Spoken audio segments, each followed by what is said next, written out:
Right. Stem का modification क्या है? Phylloclade is the modification. What is the modification? Modification of root found in the halophytes.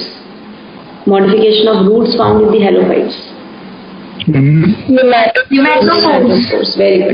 Pneumatophores. तो हमने कहा pneumatophores is being the one जो हमारे पास modification of root है, right, जो हमें किसमें मिलेगा? In the case of the right halophytes, या mangrove plants के अंदर जो salty area में रह रहे हैं, जहाँ पर actually जरूरत है, right, कि वो basically respiration कर सके, proper oxygen ले सके. That is why they develop the respiratory roots को develop करते हैं. In the case of the maize, right, strength to the or support to the main stem is provided by कौन? Slate root. Stilt root. Right, बिल्कुल stilt root. One mechanical support कौन provide करेगा बच्चे? Stilt root. Everyone, it's very very simple बेटा. Right, why am I getting the voice of only 2 or 3 people? Rest of the people are just silent. Right, तो we say stilt root हमारे पास क्या होते हैं जो mechanical support provide करते हैं to the weaker stem in the case of weaker stem के so the main stem in the case of the maize and the sugar cane. वहीं पर prop root किसमें provide करते हैं? In the case of the banyan tree के अंदर. Banyan tree. Right, exactly, banyan tree के अंदर. Like what is the difference in between epiphytic and the parasitic roots? Epiphytic and parasitic roots. Difference in between epiphytic and parasitic roots. Parasitic roots. Epiphytic वो nourishment नहीं लेता, वो सिर्फ support लेता है, और पैरासिटिक वो दोनों के लिए उसी पे रिस्पॉन्सिबल होता है प्लांट. ठीक है. Next point. 1 point accepted. Any other difference?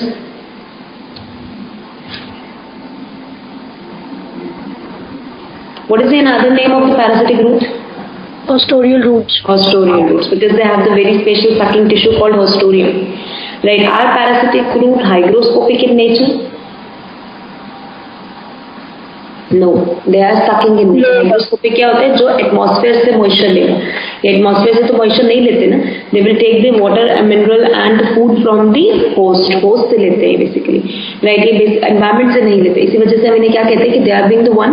Right? जो हमारे पास फॉलो क्या कहते हैं? पैरासिटिक रूट जो कनेक्शन होस्ट के जाइलम ऑफ फ्लोएम के साथ बनाएंगे ताकि होस्ट के जाइलम ऑफ फ्लोएम से प्रॉपर जाइलम से वाटर मिनरल को ले सके, फ्लोएम से फूड को ले सके और फिर अपना प्रॉपर कोर्स ऑफ नरिशमेंट को कंप्लीट कर सके. राइट. उसी के साथ साथ हमने कहा जो नेक्स्ट हमारे पास कैटेगरी आती है which is being defined as the right epiphytic root, जिन्हें क्लिंगिंग रूट्स भी कहते हैं, जो होस्ट के ऊपर हैंग करते हैं. राइट. उनके पास एक स्पेशल डेड टिश्यू भी होता है जिसे हम वेलमन का नाम देते हैं. राइट. जो हाइग्रोस्कोपिक एक्टिविटी के लिए रिस्पॉन्सिबल रहता है. राइट. पॉइंट याद रहेगा एवरीवन? कंप्लीटेड यहाँ तक. Right. What is the difference in the case of the onion and garlic with respect to the bulb? Onion and garlic with respect to bulb. सोचो, onion and garlic में क्या difference है? One is the compound tuniculated bulb, another is the simple tuniculated. Simple tuniculated. Yes, direct answer आएगा ना. एक में आपको branching मिलेगी जिससे आप नाम क्या दे दोगे? Compound tunicated bulb. और एक में आपको क्या मिलेगी? ब्रांचिंग नहीं मिलेगी. Right. You have a simple structure, you name it as a simple tunicated bulb. आप इसे डिफाइन करोगे. राइट. उसी के बाद हमने कहा the next part is the inflorescence. Inflorescence जब हमने स्टार्ट किया था बच्चे तो हमने डिफाइन किया था कि इन्फ्लोरेसेंस हमारे पास क्या है. Right. That's this point which is being defining that flower के आप अरेंजमेंट कैसे करोगे. Right. Over to the peduncle that is the floral axis के ऊपर. उसी में आपने जो फ्लावर्स लगाए थे तो आपने कहा था whether the flower are going to be the pedicellate flower और they are going to be the sessile और the non pedicellate flowers. Right. फिर उसके बाद आपने डिफाइन किया कि बाइसेक्सुअल भी हो सकते हैं, यूनिसेक्सुअल भी हो सकते हैं. राइट. देन वी विल से इसी के बेसिस पे हमने कहा 2 मेन टाइप है हमारे पास इन्फ्लोरेसेंस के कि या तो हमारे पास फ्लावर जो है वो यंग फ्लावर कहाँ पर होंगे? हमारे पास एपेक्स की तरफ अरेंज होंगे क्योंकि टिप उसकी कभी फ्लावर में टर्मिनेट होगी ही नहीं. राइट. और इनडेफिनेटली ग्रो करती रहेगी. लेकिन अगर टिप अगर टर्मिनेट हो जाती है तो हम उसे क्या कहेंगे यहाँ पर? साइमोस inflorescence. And साइमोस inflorescence is being the one. Right. जो हमने क्या कह दिया यहाँ पर कि हमारे पास ओल्डेस्ट कहाँ चला जाएगा? Eight the apex. और यंगेस्ट कहाँ आ जाएगा? बेस पे. ऐसे हमने फ्लैटेन पेडंकल पे इसका केस पढ़ा था. फिर हमने कहा रेसिमोस इन्फ्लोरेसेंस. रेसिमोस इन्फ्लोरेसेंस के हमने टाइप्स पढ़े जिसके अंदर हमने कहा फटाफट से टाइप के नाम बताते चल जाना, मैं वर्ड बोलती चल जाऊंगी. राइट. अगर हमारे पास पेडिसिलेट फ्लावर्स तो है लेकिन सारे के सारे पेडिसिलेट फ्लावर यूनिसेक्सुअल हैं और पेंडुलस अरेंजमेंट में अरेंज है, then we name that inflorescence as. Inflorescence को क्या कहते हैं? कैटकिन. बिल्कुल. तो पेंडुलस वर्ड ध्यान रखना है, यूनिसेक्सुअल ध्यान रखना है. पेडिसिलेट की जगह एक वर्ड मैंने गलत बोला, पेडिसिलेट नहीं होना चाहिए. क्या होना चाहिए था? सेसाइल होना चाहिए. राइट. तो नॉन पेडिसिलेट होने चाहिए थे. लेकिन वहीं पर अगर पेडिसिलेट बाइसेक्सुअल है फ्लावर्स तो हम उसे क्या कहते हैं?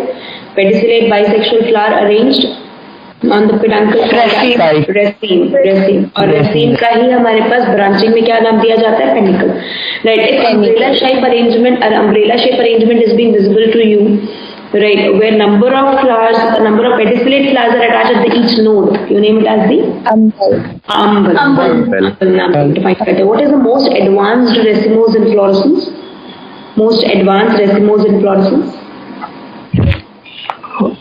Racemose head or capitulum. Yes, racemose head or capitulum. उसी के बाद स्टैटिक्स में क्या कहा था? इसके पास स्पेथ है, स्पेथ इज कलर्ड स्पेथ प्रेजेंट है, कलर्ड ब्रैक्ट है, स्पेथ के दो पार्ट है, स्टेराइल स्पेथ एंड फर्टाइल स्पेथ, राइट? जो फर्टाइल स्पेथ है उसमें 3 फ्लावर्स हमने लगाए यहाँ पर। सबसे पहले पेडिसिलेट नीचे की तरफ, फिर ऊपर की तरफ सबसे टॉप पे स्टैमिनेट और बीच में hair like structures which are being the sterile hairs, right? ये पार्ट हमने किया था for the process of the racemose inflorescence. अब आगे बढ़ जाएंगे for the process of the cymose inflorescence, right? कि साइमोज इनफ्लोरेसेंस के हमारे पास क्या क्या टाइप्स होते हैं, फिर स्पेशल टाइप आएंगे। हाँ जी तो मैम यूनिकोस्टेट रेटिकुलेट वेनेशन बता दीजिए प्लीज एक बार। यूनिकोस्टेट का मतलब होता है आपका यहाँ पर कि जिसके अंदर एक ही सिंगल मिडल प्रेजेंट है, सिंगल प्रिंसिपल वेन है, उसके अराउंड बहुत सारी वेन्स और वेनलेट्स मूव कर रही है, right? When there is only one तो कॉल्ड यूनिकोस्टेट। एक से ज्यादा होगी तो ये तो सिंपल रेटिकुलेट की तरह ही हो गया। हाँ बिल्कुल बेटा, सिंपल रेटिकुलेट ही। हमने बस रेटिकुलेट के टाइप बना दिया ना कि उसके अंदर अगर एक है तो यूनिकोस्टेट, मल्टीपल है तो मल्टीकोस्टेट मिडल, और अगर मल्टीपल प्रिंसिपल वेन्स है तो वो कन्वर्ज हो रही है तो कन्वर्जेंट, डाइवर्ज हो रही है तो डाइवर्जेंट। मैम बट वो मिडरिप तो एक ही होगा ना मैम? अच्छा, मिडरिप को हम कहते हैं ना जब एक से ज्यादा हो जाती है तो प्रिंसिपल वेन कह देते हैं।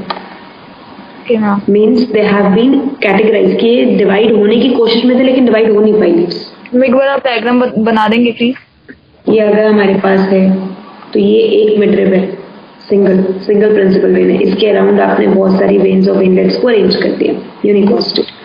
नाउ यू विल से अब लीफ की टिप आपकी पॉइंटेड नहीं रही, ये यहाँ पर, फिर इसी की ब्रांचिंग हुई, एक प्रिंसिपल वेन यहाँ, फिर एक प्रिंसिपल वेन वहाँ, ठीक है, राइट? तो दे आर डूइंग व्हाट? ये बेसिकली क्या कर रहे हैं हमारे पास? मल्टीकोस्टेट, डिवाइड कर, राइट? और अगर सिंगल रहेगी तो सिंगल, क्योंकि पेटियोल से तो एक ही आ रही है ना, राइट? बस वो क्या हो गई, बिल्कुल कॉर्नर पॉइंट पे आपके यहाँ पर मल्टीवाइड कर गई।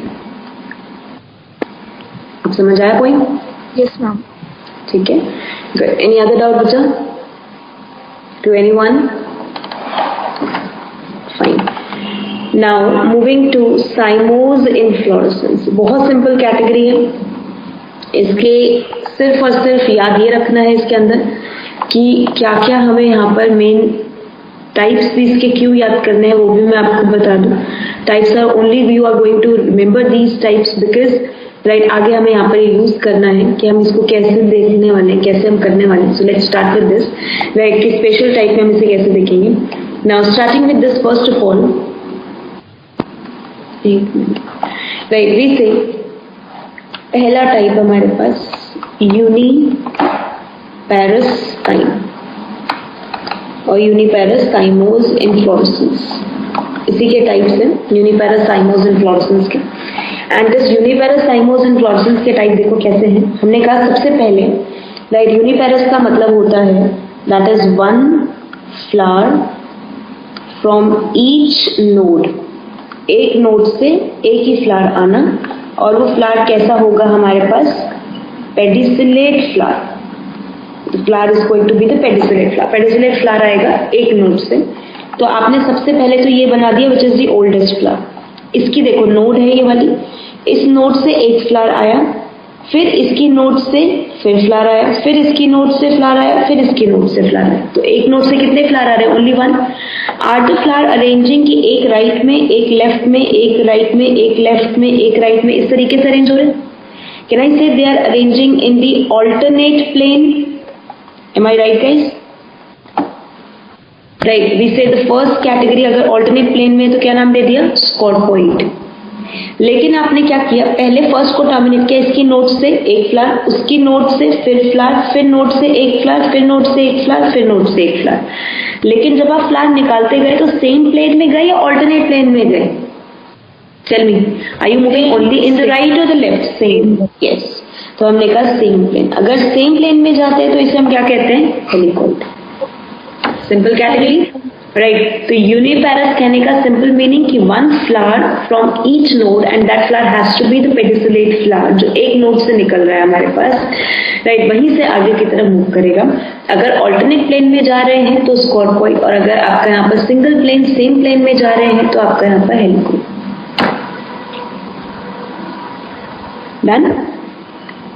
मैम हाँ जी मैम मैम ये रेसिमोस की तरह तो हो गया, नीचे ओल्ड है, ऊपर वो आ रही है बेटा, ये ब्रांचिंग है, ये this is the main peduncle.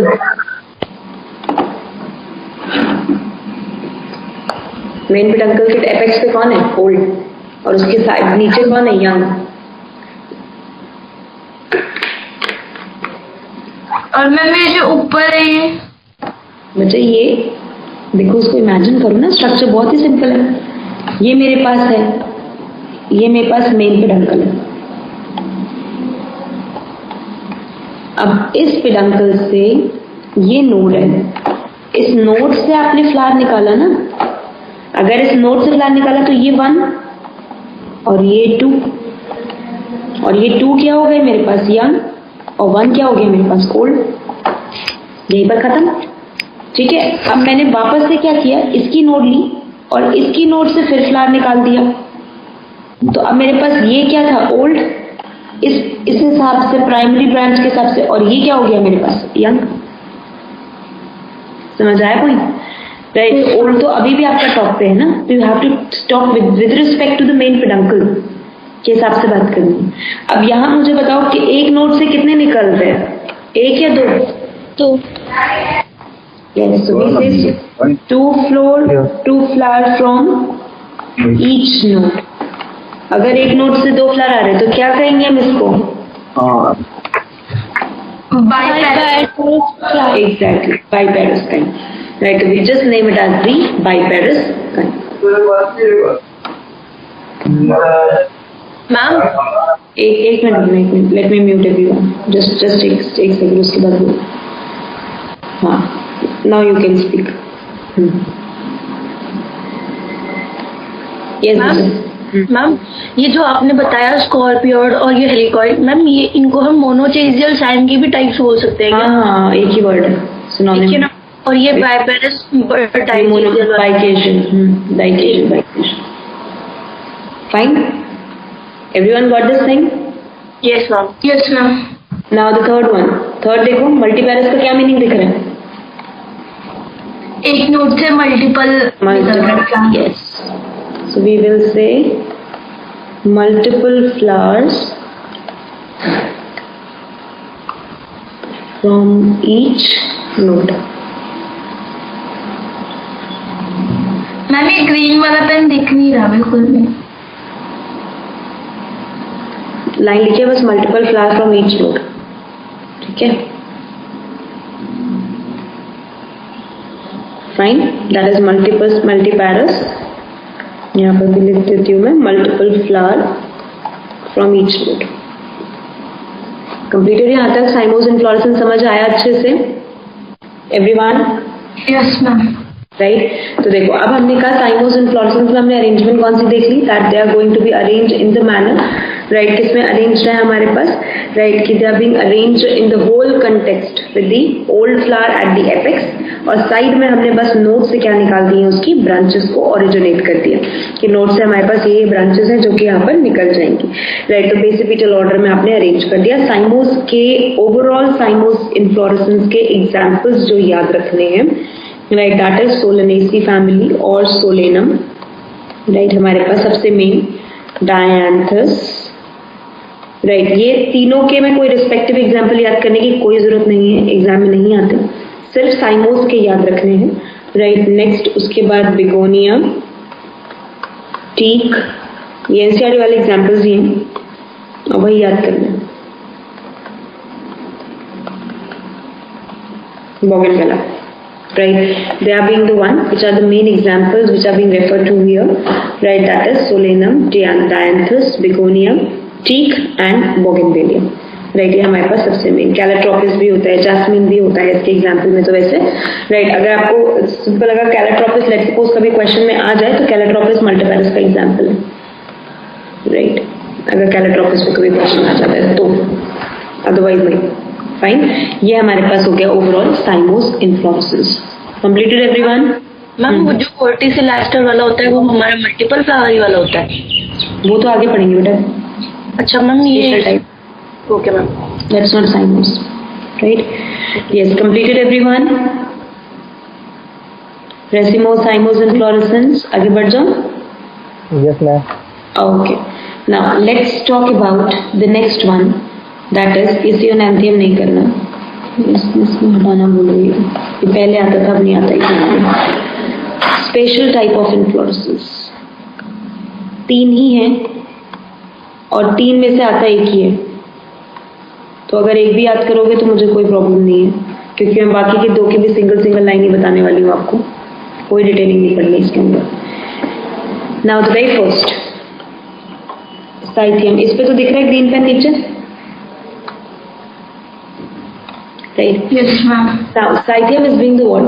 Cyathium हमारे पास क्या है? साइथियम हमारे पास एक ऐसा special type of inflorescence where, right, जो हमारे पास ब्रैक्ट का कलेक्शन होता है ना, the collection of bract is called involucre. What we name the collection of bract as the involucre, right? तो ये वर्ड ध्यान रखना है, right, that whenever we say about collection of bracts of the flower, bracts of flower, उनके collection को हम नाम देते हैं इनवॉल्यूकर, राइट? तो अब मुझे यही इनवॉल्यूकर के बारे में पढ़ना है कि when I will say involucre get modified as cup shaped structure, जो पूरा कलेक्शन ऑफ ब्रैक्ट है उसको मॉडिफाई कर दिया like a cup shape. Cup shape दिख रहा है नीचे से, cup shaped structure with centrally placed female flower. Female flower एक ही है, सेंट्रली प्लेस्ड है और लॉन्ग पेडिसिलेट है, बहुत लंबा पेडिसिल है इसके पास, long pedicellate, right, surrounded by differential pedicellate male flower. सिर्फ लाइन ध्यान से समझो, डायग्राम क्लियर हो जाएगा। हमने कहा इसमें आपने क्या किया, capitulum cyathium is the type of the inflorescence where the collection of bract of the flower, which is called involucre get modified as a complete cup shaped structure having a centrally placed flower here, which is going to be surrounded by the different length, that is differential pedicellate male flowers. बहुत सारे अलग अलग male flower, नीचे देखोगे तो male flower यहाँ पर देखो, इस मेल फ्लावर की लेंथ अलग है पेडिसिल की, इस मेल फ्लावर की लेंथ अलग है पेडिसिल की, राइट, लेकिन सेंटर में एक ही फीमेल फ्लावर होगा जो कि प्रेजेंट है। This is the cup of the involucre. Cup of involucre का मतलब कप ऑफ द ब्रैक्ट, जो कप शेप्ड स्ट्रक्चर बन गया, और the collection of the bract, the inflorescence is called as the cyathium inflorescence. याद रहेगा point बेटा, right? And the example for the Cythium inflorescence is Euphorbiaceae family, right? Euphorbiaceae family के members इसके best example बनते हैं Cythium inflorescence के। Completed यहाँ तक? समझ आया first type, right? And this first category is being called as the Cythium inflorescence. Completed यहाँ तक? Yes, ma'am. Right. Now the second category is verticillaster. Right, again एक सिंगल लाइन में समझेंगे। पहले हम वर्टिसिलास्टर का मतलब inflorescence where the 2 verticils are connected, 2 verticil है। अब दोनों वर्टिसिल में पहले एक वर्टिसिल में बनाऊंगी, राइट? तो I am talking about the structure of 1 वर्टिसिल। 2 वर्टिसिल को हमने कनेक्ट कर रखा है, अभी एक वर्टिसिल में यहाँ पर ड्रॉ करूंगी, ठीक है? तो बहुत ध्यान से इसको देखना है, एक वर्टिसिल के डायग्राम को। हमने कहा first of all a dichasial cyme. What is the meaning of a dichasial cyme? ये मेरे पास क्या हुआ, मेन पेडंकल। डाइकेशियल का मतलब एक नोड से कितनी ब्रांचेस निकलेंगी? 2 ब्रांचेस निकाल दी यहाँ पर, राइट? तो ये हमारे पास हो गया, this is 1, this is 2, this is 2, correct, right? तो अब देखो मैं पहली स्टेटमेंट बाय स्टेटमेंट लिखती चली जाऊंगी। Dichasial cyme terminating as monocasional kind. Monochasial को पैरस को जो वर्ड था ना कैजुअल का नाम देते हैं. मोनोकेजुअल का मतलब कि जो अब आपने सेकंड से आगे बनाना था वो डाइकेजुअल नहीं बनाना. सेकंड से आगे क्या बनाना है आपको? मोनोकेजुअल. That is 3, 4. 3, 4. स्कॉर्पॉइड या हेलिकॉइड?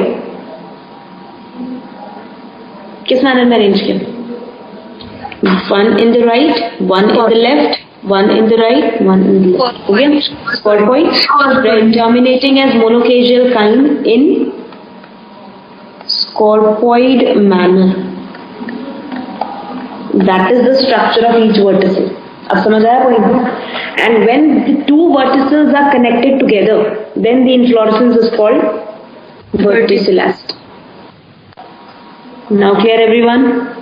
ठीक है? Right, simple point. हमने कहा a dicasional kind terminating as monocasional kind in the scorpoid manner. The whole inflorescence is being called as the verticillaster. Found in किसमें मिलती है हमें यहाँ पर? Salvia. मैम ऑसिमम में भी मिलती है. And ossimum. Ossimum कौन है हमारे पास? तुलसी. ये दोनों. हाँ.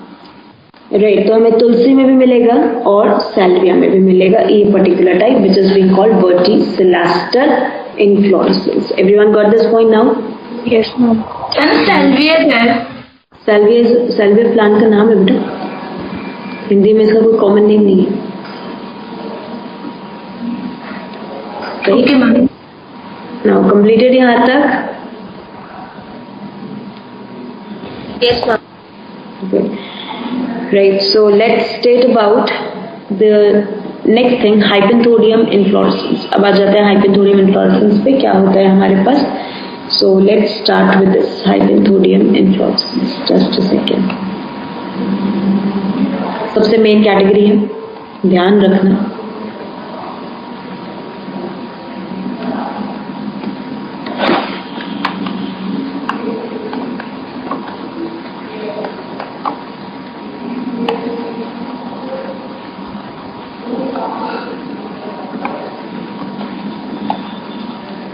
Now special type of inflorescence, number first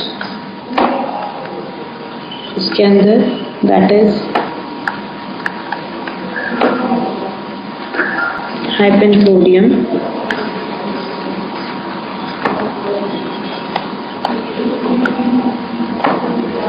inflorescence.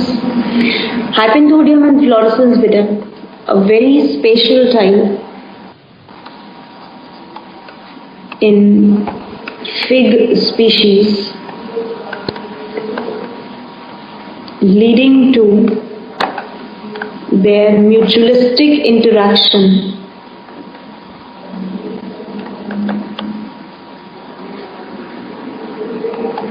with insects called fig wasp. के साथ इनकी mutualistic interaction होती है for the act of pollination.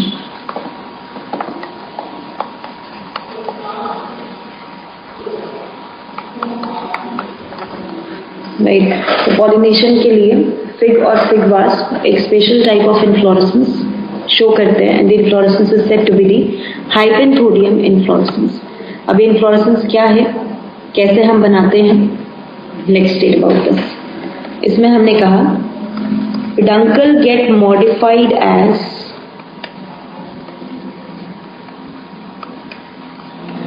cup shaped structure. अभी हम पहले इनवॉल्यूकर को बना रहे थे कप शेप्ड, अब हम किसको बनाएंगे? पेडंकल को. तो peduncle get modified as a cup shaped structure. तो अब अगर पेडंकल को मॉडिफाई किया नहीं तो how we are going to talk about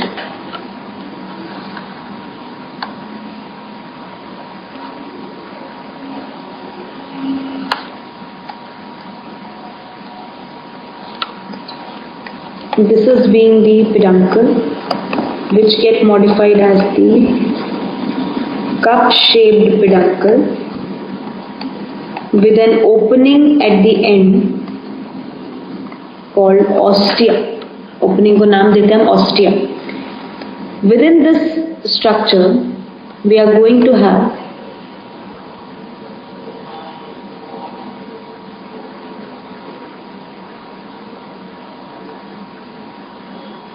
female flowers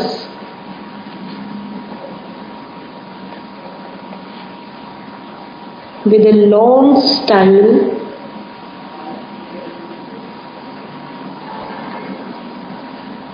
female flower present है हमारे पास.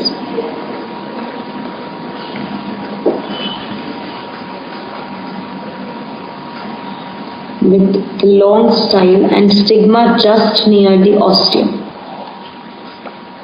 We will say long styled female sessile female flower. ये ओवरी, ये स्टाइल और ये हमारे पास stigma. On the second position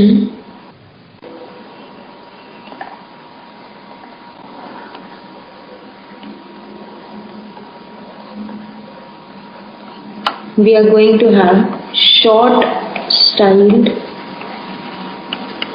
sessile gall flowers which are actually neuter flowers. Neuter flower कौन से बताए थे? Sterile. Sterile. जिनमें स्टाइल छोटी है लेकिन स्टेराइल फ्लावर्स में स्टेरिलिटी है. They are not going to perform any particular function in between. कोई फंक्शन परफॉर्म नहीं करने वाले हैं. And on the top we are going to have the female flowers. yes, sessile male flowers. ये हमारे पास तीनों चीजें प्रेजेंट हैं together in the inflorescence called Hypanthodium. In case of right. अब अगर थोड़ा सा ध्यान हो तो इकोलॉजी में भी पढ़ते हो और उसके साथ साथ आपका बाकी चैप्टर्स में भी पढ़ते हो सेक्सुअल रिप्रोडक्शन के अंदर कि whenever the flowering action, whenever the act of the pollination जब हम पढ़ते हैं तो उस टाइम पे हम कहते हैं बेसिकली फिग वास्प जो होता है वो क्या डिलीवर करता है. Fig wasp will deliver the right pollen to the stigma and in turn plant will provide the space to lay the egg and allow the development of the egg of the fig inside the Hypanthodium inflorescence. तो वही काम हमें करना है. तो gall flower क्या provide करेंगे? उसको प्लेस प्रोवाइड करेंगे, safe place for the process of the laying of the egg. और वहीं पर फीमेल फ्लावर को हमने ऊपर टॉप पे क्यों लगा दिया स्टिग्मा को फीमेल फ्लावर के, ताकि वो बहुत अच्छे से पोलन को रिसीव कर सके. Yes, ma'am. ठीक है ना. राइट. तो अब हमने कह दिया यहाँ पर that because of the hypanthodium inflorescence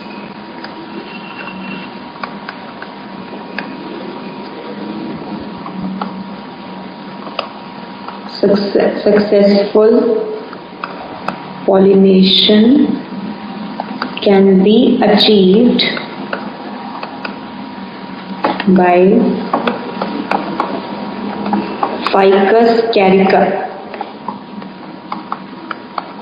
which is called fig, using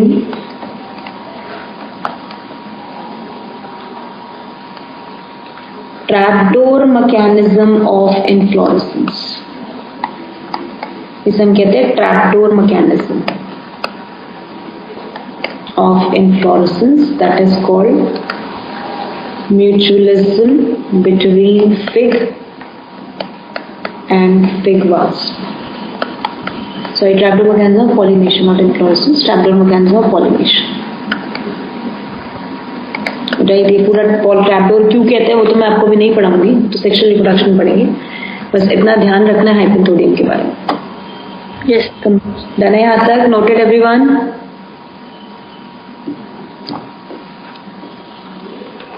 right. Good. Okay guys, just give me a sec, 1 minute. इससे एक कॉल आ रहा है ऑफिस से, I will take that. Right. Just 1 minute रुकना एंड तब तक आप यहाँ तक नोट करो and revise the inflorescence.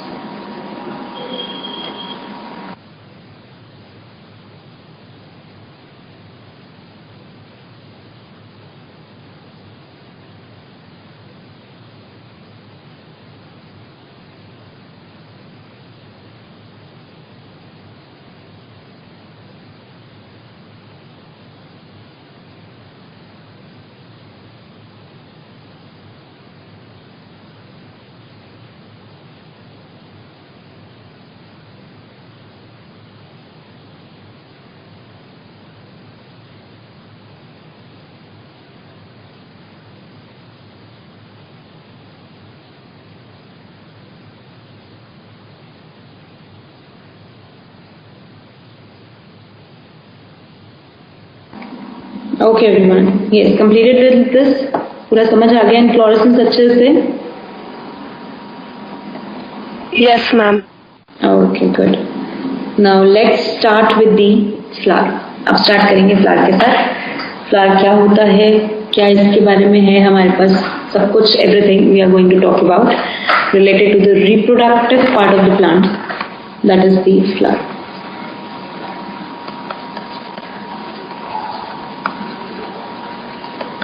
Now, reproductive part of the flower plant, that is being the flower, we say the flower is being the one, जिसमें हमने कहा सबसे पहले, सिर्फ अभी कोई डिटेलिंग मत पढ़ना, डिटेलिंग जब पूरा क्लियर हो जाएगा फ्लावर तो अपने आप समझ आ जाएगी क्या होता है।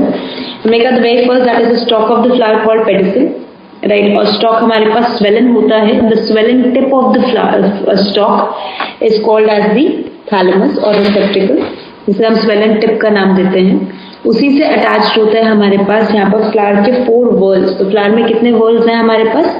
4 whorls in the flower. Whorls का मतलब पता है ना सबको, that is the collection of 4 whorls. हमारे पास हम 2 कैटेगरी में डिफाइन करते हैं, one is the essential whorls and another is the non essential whorls, right. जो हमारे पास रिप्रोडक्शन में डायरेक्टली पार्टिसिपेट करते हैं they are called as the right essential whorls, और जो डायरेक्टली पार्टिसिपेट नहीं करते दे are called as the non essential whorls. Essential whorls में हमारे पास कौन कौन आते हैं?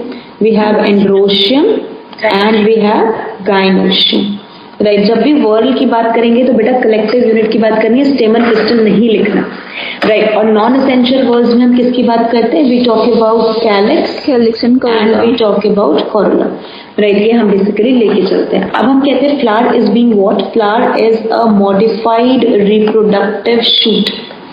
फ्लावर को हम नाम देते हैं मॉडिफाइड रिप्रोडक्टिव शूट, राइट, जो प्रेजेंट है, राइट। एक शूट सिस्टम है जो फ्लोरल बड से ओरिजिनेट हुआ है, right. So we say modified reproductive shoot originated from floral bud, right. Floral bud से ओरिजिनेट हुआ है। कैसे हुआ वो मैं लास्ट में एकदम बताऊंगी जब फ्लावर पूरा पढ़ लेंगे उसके बाद, राइट। तो हमने कहा यहाँ पर देखो, इसके अंदर सबसे सेंटर पे हम क्या लगाते हैं? That's being the one called ovary, style and stigma as the gynoecium and the single unit is called as the pistil. Pistil unit को पिस्टल को नाम दिया। फिर उसके बाद हमने कहा the next is the androecium. Androecium अगर हम कहें तो कलेक्शन किसका है हमारे पास? स्टेमन, जिसमें 2 पार्ट है, फिलामेंट एंड एंथर। फिर उसके बाद कोरोला। कोरोला हमारे पास किसकी कलेक्शन है? पेटल्स। और फिर हमारे पास कैलिक्स। कैलिक्स किसकी कलेक्शन है हमारे पास? Sepals. So we are going from inner to outer, तो हमने वर्ल्स को ऐसे अरेंज किया। लेकिन अगर मैं आउटर टू इनर जाती तो मैं कैसे जाती? कैलिक्स, कोरोला, आपका स्टेमन एंड पिस्टल, राइट। ये हम बेसिकली रेफर करते हैं, राइट। कंप्लीट यहाँ तक point, right. So that's basically being the structure of the flower. अब सबसे पहले फ्लावर स्टार्ट करने पे पहले टर्म्स पढ़ेंगे इसकी। तो देखो यहाँ पर पार्ट्स के अंदर भी आ गए हम यहाँ पर पार्ट्स ऑफ द फ्लावर में, right. Androecium, gynoecium, calyx, corolla and pedicel. तो कैलिक्स हमेशा हमारे पास सिंगल यूनिट सेपल जो जनरली ग्रीन इन कलर होते हैं। पेटल्स हमारे पास जनरली ब्राइट इन कलर होते हैं, right. Then we have the stamen as single unit of androecium and then we have the carpel और we can say we have the pistil, right. Carpel कहते हैं या फिर हम इसको पिस्टल कहते हैं, right, which is going to be present in this, right. अब इसमें कुछ टर्म्स बेटा, और वो टर्म्स अब बहुत ध्यान से समझनी है कि टर्मिनोलॉजीज क्या क्या है, राइट। फिर मैं आऊंगी इसकी सिमेट्री पे। तो अब ये टर्म्स थोड़ा ध्यान से इसके अंदर उसी पेज पे चलो आपको बताती हूँ। Now terminologies related to flower.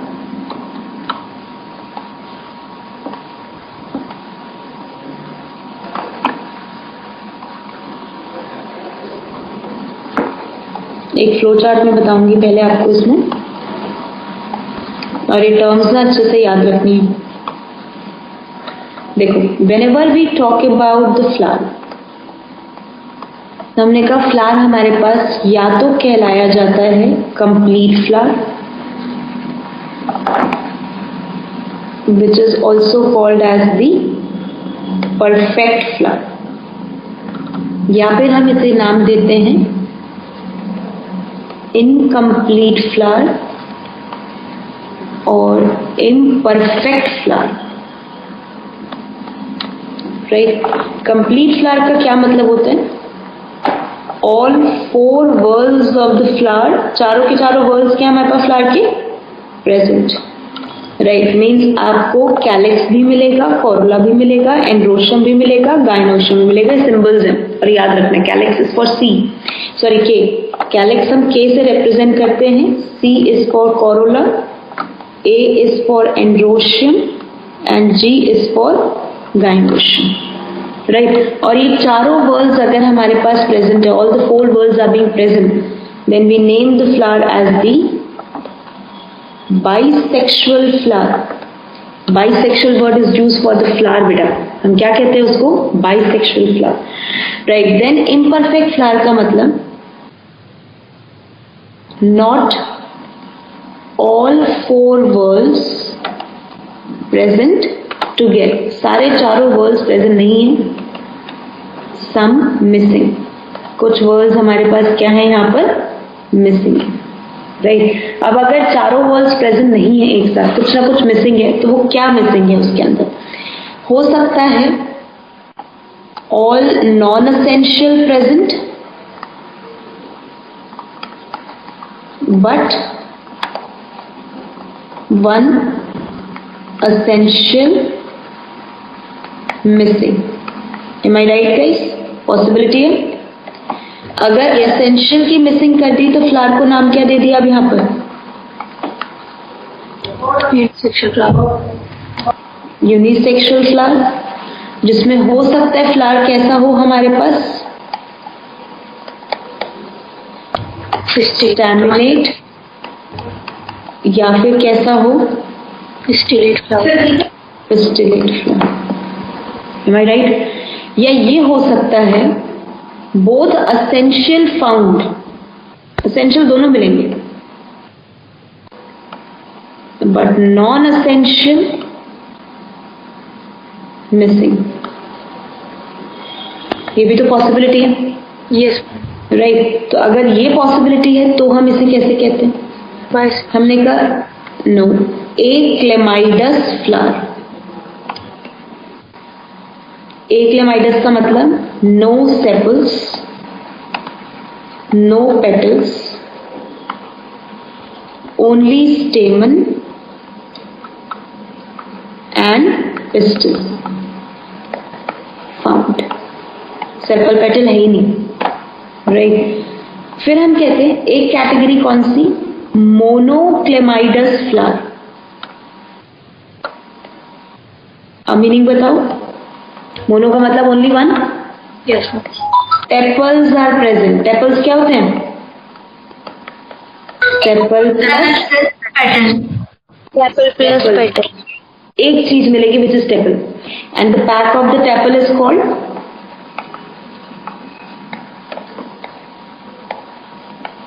Perianth.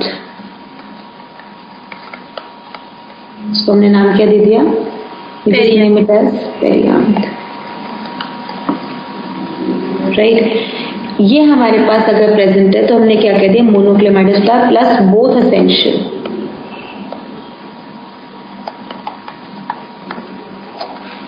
Fine everyone, point समझ आया यहाँ तक मैम? तो हम एक ही मैडो फ्लावर को बाइसेक्सुअल फ्लावर नहीं बोल सकते, इसमें तो मैम बाइसेक्सुअल, देखो इसमें होता क्या है ना, राइट, अगर हम ये डिफाइन करते हैं कि इसके अंदर, राइट, अगर आप मोनोक्लेमाइडस कह रहे हो तो मोनोक्लेमाइडस कहने का मतलब टेपल्स प्रेजेंट होना, बाइसेक्सुअल और यूनिसेक्सुअल डजंट मैटर, ठीक है। तो ये plus both essential is not mandatory, ये मैंडेटरी नहीं है, हो सकता है ये फ्लावर यूनिसेक्सुअल भी हो, फाइन। आप सिर्फ टर्म्स का मीनिंग समझो बेटा। मैंने अगर आपको ये कहा कि बच्चे आपके पास एक फ्लावर है, आपने कहा मैम वो फ्लावर कैसा है, मैंने कहा हो सकता है वो फ्लावर मोनोक्लेमाइडस हो प्लस वो फ्लावर बाइसेक्सुअल भी है। तो बाइसेक्सुअल कहने का मतलब क्या है हमारे पास, when androecium and gynoecium present, और एक मोनोक्लेमाइडस का मतलब क्या मीनिंग, व्हेन पेरियांथ प्रेजेंट। लेकिन दोनों को अगर मिलाएं तो एक चीज तो मिसिंग है ना, तो कंप्लीट तो नहीं हुआ फ्लावर। Yes ma'am. नहीं मैम, ये हमें बताता ना कि बाइसेक्सुअल फ्लावर में दोनों रिप्रोडक्टिव होते हैं, तो जो हमारा एक क्लेमाइडस है उसमें तो मैम स्टेमन भी और पिस्टल भी दोनों है, तो मुझे लगा इसको तो हम बोल ही सकते हैं bisexual flower. This is what बेटा, एक क्लेमाइडस के अंदर स्टेमन पिस्टल दोनों है। सेक्सुअलिटी के बेसिस पर आप बाइसेक्सुअल लिख सकते हो, लेकिन आप लिखोगे एक क्लेमाइडस बाइसेक्सुअल फ्लावर। आप ऐसा सिर्फ बाइसेक्सुअल लिख के छोड़ नहीं दोगे उसको। ओके मैम, ठीक है ना? Right, everyone got this thing now? Ma'am ऐसे नहीं हो सकता मैम, या फिर सिर्फ सेपल हो या फिर सिर्फ पेटल हो? नहीं, they are fused together. Right, complete यहाँ तक का पॉइंट बचा एवरीवन? Yes guys. तो इसीलिए हमने कहा जो चार वर्ड्स है ना, हमने सिर्फ इतना कह दिया कि भाई चारों अगर प्रॉपर हैं तो आप बाइसेक्सुअल कह दो, परफेक्ट कह दो, कंप्लीट कह दो, चलेगा, आगे कोई टर्म मत लगाओ। लेकिन अगर इनकम्प्लीट है तो अब आपको टर्म अच्छे से देखनी पड़ेगी कि किस हिसाब से आप उसकी टर्म लिखने वाले हो। राइट, अब फ्लावर हमारे पास जब प्लांट पे लगे होते हैं, when the flower are born on the plant, तब थोड़ी सी टर्म अलग हो जाती है। when we say about the plants, तो प्लांट के लिए हम टर्म देते हैं, ध्यान से याद रखना, ये टर्म फ्लावर के लिए कभी यूज नहीं की जाती। Monoecious plant and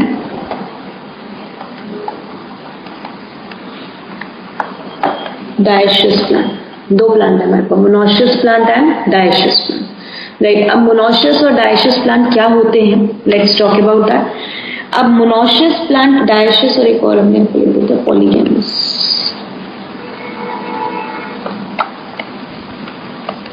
monoecious plant का मतलब जिस प्लांट के पास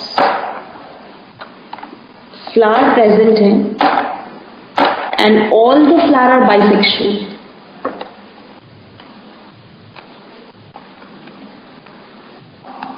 ऑल आर बाइसेक्सुअल फ्लावर, 1 2 3। या फिर आपने कह दिया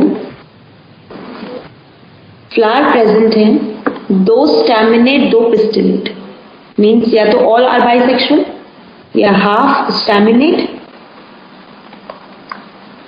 and half pistillate are found. Got this point everyone? Understood? Right, ये हमारे पास क्या कहलाएगा, मोनोशियस प्लांट। डायशियस प्लांट का मतलब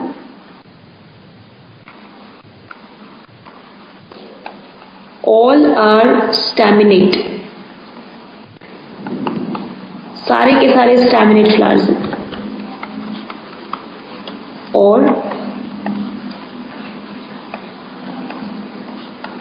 ऑल आर पिस्टिलेट।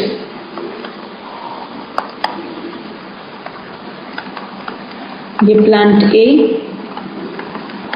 ये प्लांट बी। सिमिलरली ये प्लांट ए, ये प्लांट बी। क्या मीनिंग हुआ? Monoecious plant can have both male and female flower, all bisexual और बोथ मेल एंड फीमेल, दोनों मिलेंगे। Yes ma'am. राइट, लेकिन वही डायशियस में हम क्या कहते हैं, कैन हैव ईदर मेल और फीमेल फ्लावर, या तो मेल फ्लावर दो उसके पास या फिर फीमेल फ्लावर दो, कोई एक। इसका मतलब carry unisexual flower of one type, दोनों टाइप एक साथ नहीं होने चाहिए। Got this point everyone? Yes, concept समझ आया बच्चे से? अब पॉलीगैमस का मतलब क्या होता है? एक ऐसा प्लांट जिसपे आपने 3 टाइप के फ्लावर दिए, bisexual, unisexual and neuter. Neuter क्या होता है हमारे पास? स्टेराइल। हम पॉलीगैमस को हम ट्राइशियस भी बोल सकते हैं? नहीं, right. Polygamous is being the one जहां पर हमने कहा when all bisexual, unisexual, unisexual में स्टैमिनेट दो या पिस्टिलेट दो, मर्जी आपकी है, and neuter flower on same plant. That is polygamous plant. Everyone clear with this? Ma'am polygamous का एग्जांपल बताएंगे? Mango and polygonum, right. तो हमने कहा यहाँ पर इन द कंडीशन कोई भी प्लांट बाइसेक्सुअल या यूनिसेक्सुअल नहीं होता, कोई भी फ्लावर मोनोशियस या डायशियस नहीं होता, राइट। तो याद रखना, right, none of the flower is monoecious और dioecious and none of the plant is unisexual और बाइसेक्सुअल। ठीक है, ये टर्म स्पेसिफिकली यूज की जाती हैं, उसी हिसाब से आपको ये टर्म ध्यान रखना। हम एक बार ये पॉलीगैमस रिपीट करना। पॉलीगैमस का मतलब एक ऐसा प्लांट जिसके पॉइंट सरफेस पे आपको सब चीजें, right, all the things you are going to get, right, means आपको यहाँ पर बेसिकली फीमेल फ्लावर भी मिल रहा है, मेल फ्लावर फीमेल फ्लावर में से कोई एक मिल रहा है, बाइसेक्सुअल भी मिल रहा है, राइट, और उसी के साथ साथ आपका न्यूट्रल फ्लावर भी मिल रहा है। Okay ma'am. ठीक है, यहाँ तक समझ आया पॉइंट? यस। सो अब देखो इसके अंदर terminologies, complete flower, incomplete flower, read करो फटाफट से, राइट, एंड टेल मी किसी में कोई डाउट।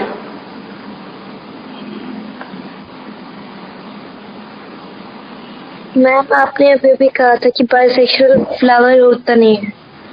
होता नहीं? मैम ये वाला पॉइंट एक बार रिपीट कर देना, जैसे none of the flower is bisexual और unisexual, none of the plant is monoecious and dioecious. अच्छा, वो हमने कहा दिस इज, राइट, कि डिफाइनिंग इट कि अगर आपके कोई भी फ्लावर के लिए आप टर्म मोनोशियस, कोई भी फ्लावर जो है आपका उसको मोनोशियस या डायोशियस टर्म नहीं देते। मोनोशियस या डायोशियस टर्म आप किसको देते हो, right, that's only and only given to the plant. और प्लांट को आप बाइसेक्सुअल और यूनिसेक्सुअल टर्म नहीं देते। तो एक टर्मिनोलॉजी है जो यूज करते हैं।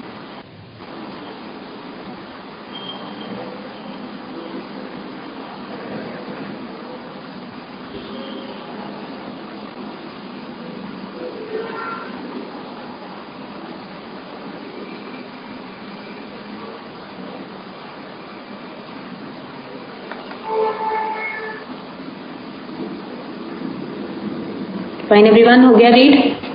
मोनोशियस प्लांट के एग्जांपल कोकोनट, राइट, इसके अलावा मेज,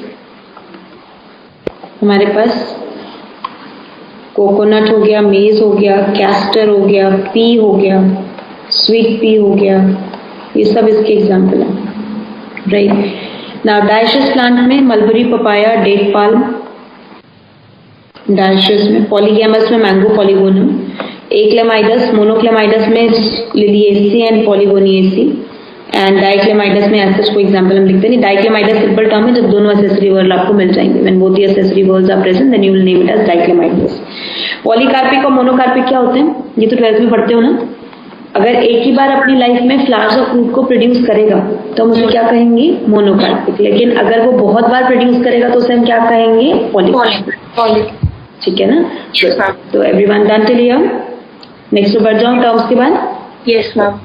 okay guys, now moving to the symmetry of the flower. अब फ्लावर की सिमेट्री की अगर हम बात करते हैं तो हमने कहा फ्लावर आपका किस, पहली बात तो फ्लोरल लीव्स जो है, फ्लोरल लीव्स क्यों, क्योंकि जितने भी हमारे पास सेपल्स, पेटल्स, ये सब कुछ है, ये फ्लावर में लीफ के ही तो मॉडिफिकेशंस हैं। तो हमने कहा the floral leaves which are being present are cyclic arranged in the flower, right. या तो ये साइक्लिकली अरेंज्ड होते हैं, राइट, या फिर ये स्पाइरली अरेंज्ड होते हैं, whether they are arranged cyclically और they are arranged spirally arrange होते हैं हमारे पास। तो अगर हमारे पास फ्लोरल लीव्स जो प्रेजेंट है वो साइक्लिक अरेंज्ड है, साइक्लिक का मतलब इन द साइकिल मैनर में अरेंज्ड है या स्पाइरल मैनर में अरेंज्ड है, तो उसके बेसिस पे हम इसे डिफाइन करते हैं, राइट। साइक्लिक फ्लावर एक नाम देते हैं और एक को हम क्या नाम देते हैं, स्पाइरल फ्लावर, राइट। जो फ्लोरल सिमेट्री है हमारे पास, अब वो कैसे होती है, जैसे आप एनिमल्स में पढ़ते हो कि जब आपने कट करना शुरू किया, आपने किसी भी वर्टिकल प्लेन से उसे काटा और वो दो इक्वल हाफ में डिवाइड हो गया, राइट, तब आपने उसे क्या कह दिया, called as a radial symmetry. Right, and you will just name it as the actinomorphic flower. लेकिन अगर आपने किसी एक वर्टिकल प्लेन से काटा और वो एक ही वर्टिकल प्लेन से काटने पे राइट दो इक्वल हाफ्स में डिवाइड हुआ है, तब हमने उसको डिफाइन क्या कर दिया, इसको यहाँ पर called as the bilateral symmetry और called zygomorphic flower. Right, zygomorphic flower हम इसे डिफाइन करते हैं. राइट, तो this is what we will say over here.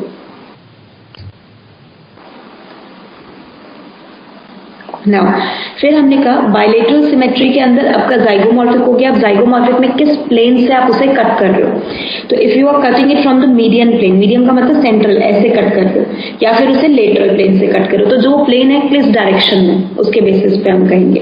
Right, तो मीडियन प्लेन है तो मीडियनली जाइगोमॉर्फिक. राइट, और अगर हमारे पास इरेगुलरली इक्वल हाफ में लेटरल प्लेन से किया है तो उसे हमने कहा लेटरली जाइगोमॉर्फिक आपका डिफाइन कर दिया. राइट, और इरेगुलर सिमेट्री का मतलब जब फ्लावर को आपने दो इक्वल हाफ्स में डिवाइड नहीं किया किसी भी प्लेन से, तो उसे आपने नाम क्या दे दिया, asymmetrical flower which is called कैना. राइट, जब आपने कोई भी सिमेट्री यहाँ पर उसकी नहीं लगाई क्योंकि किसी भी प्लेन से इक्वल हाफ में डिवाइड हो ही नहीं सकता. Right, then you will say. अब सिंबल ध्यान रखना, मैं सिंबल भी यहाँ पर बताऊंगी साथ साथ. राइट, तो जस्ट रिमेंबर दिस. अगर हम एक्टिनोमॉर्फिक कहते हैं तो एक्टिनोमॉर्फिक का सिंबल क्या होता है, हु विल टेल मी. एक प्लेन ये लिया, एक प्लेन ये लिया in a circle. Yes. And if we will say zygomorphic तो हमने सिर्फ इसी प्लेन से काटा और ये दो इक्वल हाफ्स हमारे पास बन गए. बस यस मैम. ठीक है, साइन याद रहेंगे सबको अच्छे से. राइट, इसी के साथ यूनिसेक्सुअल के साइन, यूनिसेक्सुअल फ्लावर का मेल का दिस, फीमेल का दिस. ठीक है, और बाइसेक्सुअल अगर मुझे बनाना है तो मुझे क्या करना है, पहले फीमेल और फिर ऊपर मेल का साइन. Done everyone. ये सब मैंने साइन इसलिए बता दी कि फ्लोरल डायग्राम और फॉर्मूला बनाते हुए मैं नहीं बताऊंगी टर्म से आपको. कंप्लीट है यहाँ तक? Yes.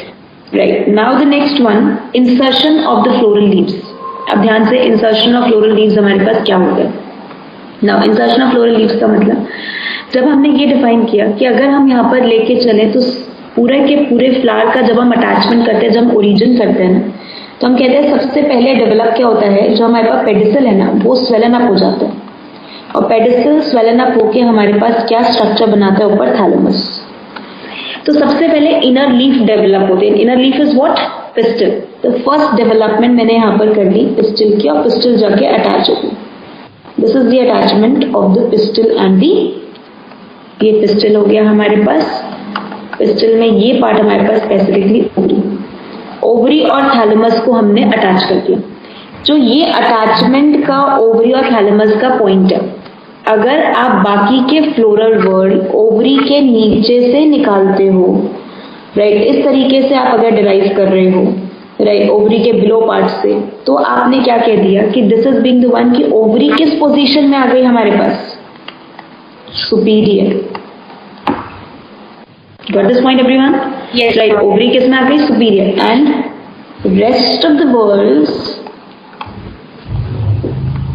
are attached below the ovary.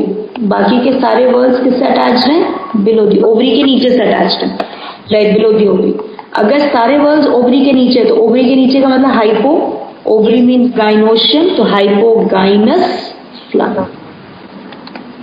Everyone got this point? Yes ma'am. सबको समझ आया सुपीरियर ओवरी का meaning, right? Most common thalamus और ओवरी के बीच में क्या है, डार्क ये कनेक्शन पॉइंट, ये मैंने दिखाया है जान के, ये होता नहीं है, ये कनेक्शन पॉइंट है ताकि आपको समझ आए कि हम कैसे कनेक्ट कर रहे हैं उसको. ठीक है, ये एकदम चिपक जाता है उससे, लाइक अ ग्लू है बीच में, जिससे आपने उसको पूरा चिपका दिया. समझ आया point? Yes ma'am. Right. Now आप देखो, हाइपोगाइनस फ्लावर के बाद हमें बी और सी कंडीशन पे. अब बी और सी कंडीशन क्या है, let me change the pen.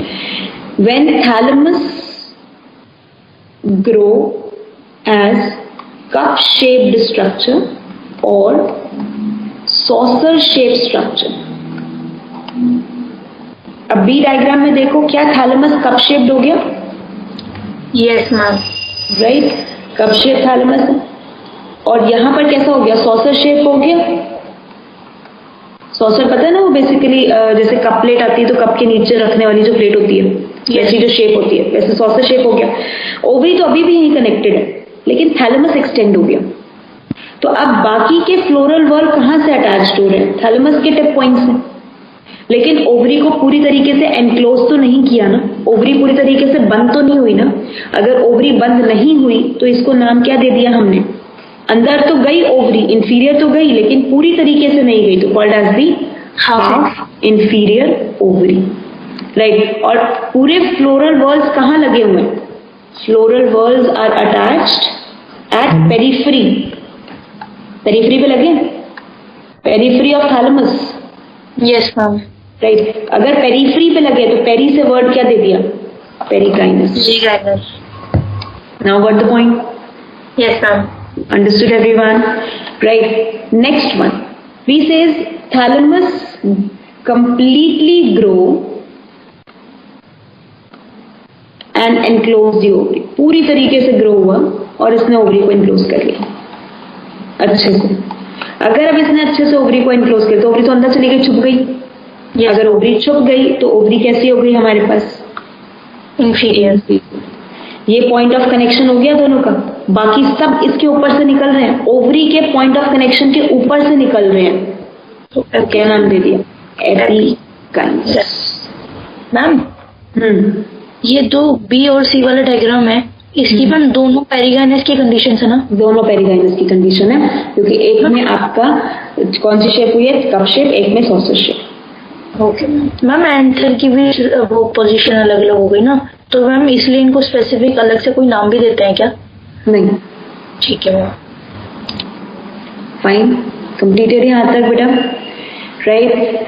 अब ध्यान रखना है, हाइपोगाइनस ओवरी और हाइपोगाइनस हमेशा फ्लावर के लिए, ओवरी के लिए नहीं, राइट। और ओवरी के लिए क्या? Superior word, superior, inferior, half inferior is the most common, सबसे कॉमन है। और किस किस फैमिली में मिलता है? अब मैं फैमिली के नाम लिख रही हूँ यहाँ पर, ध्यान से अभी बताती हूँ कैसे याद करना है। Brassicaceae, Fabaceae, Solanaceae, Liliaceae, then Malvaceae,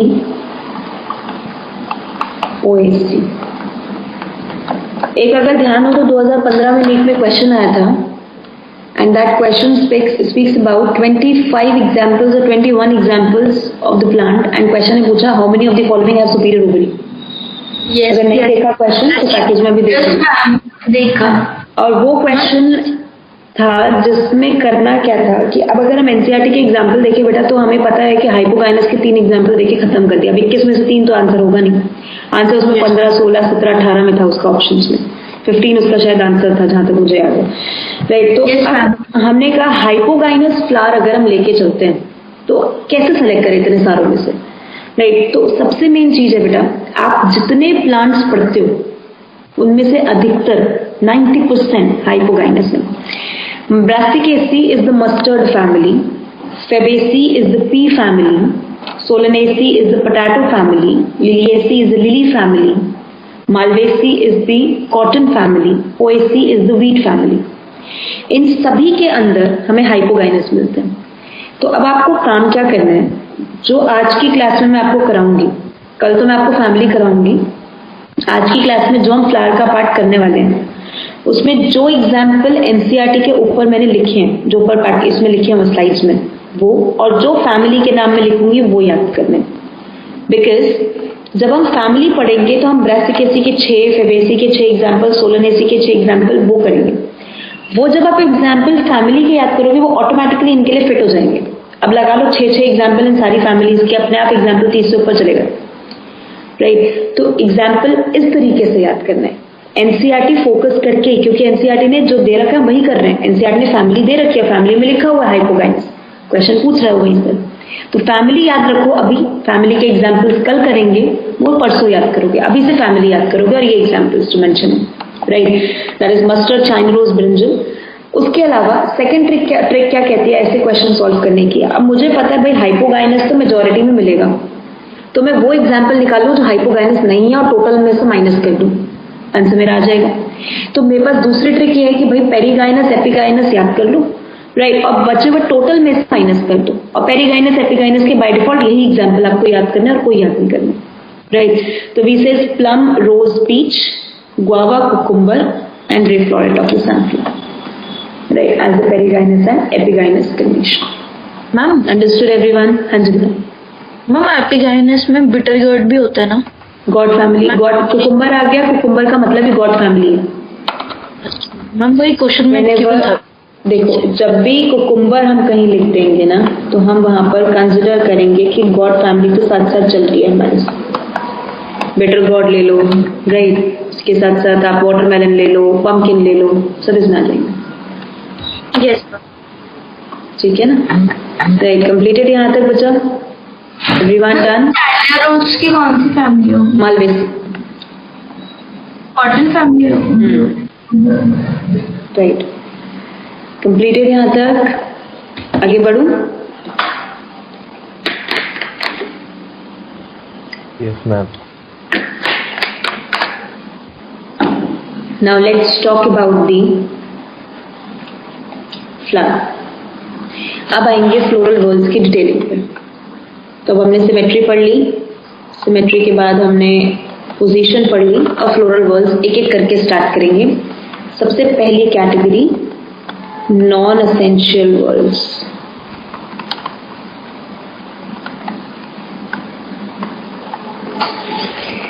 now the very first calyx. अब सबसे पहले हमने नॉन एसेंशियल वर्ल्ड कैलिक्स की बात की, तो हमने कहा calyx is being the one which is the outer most world, सबसे बाहर वाला, outer most world responsible for. अब बाहर वाला है तो क्या प्रोटेक्ट करेगा? सबसे बाहर प्रेजेंट है, प्रोटेक्शन.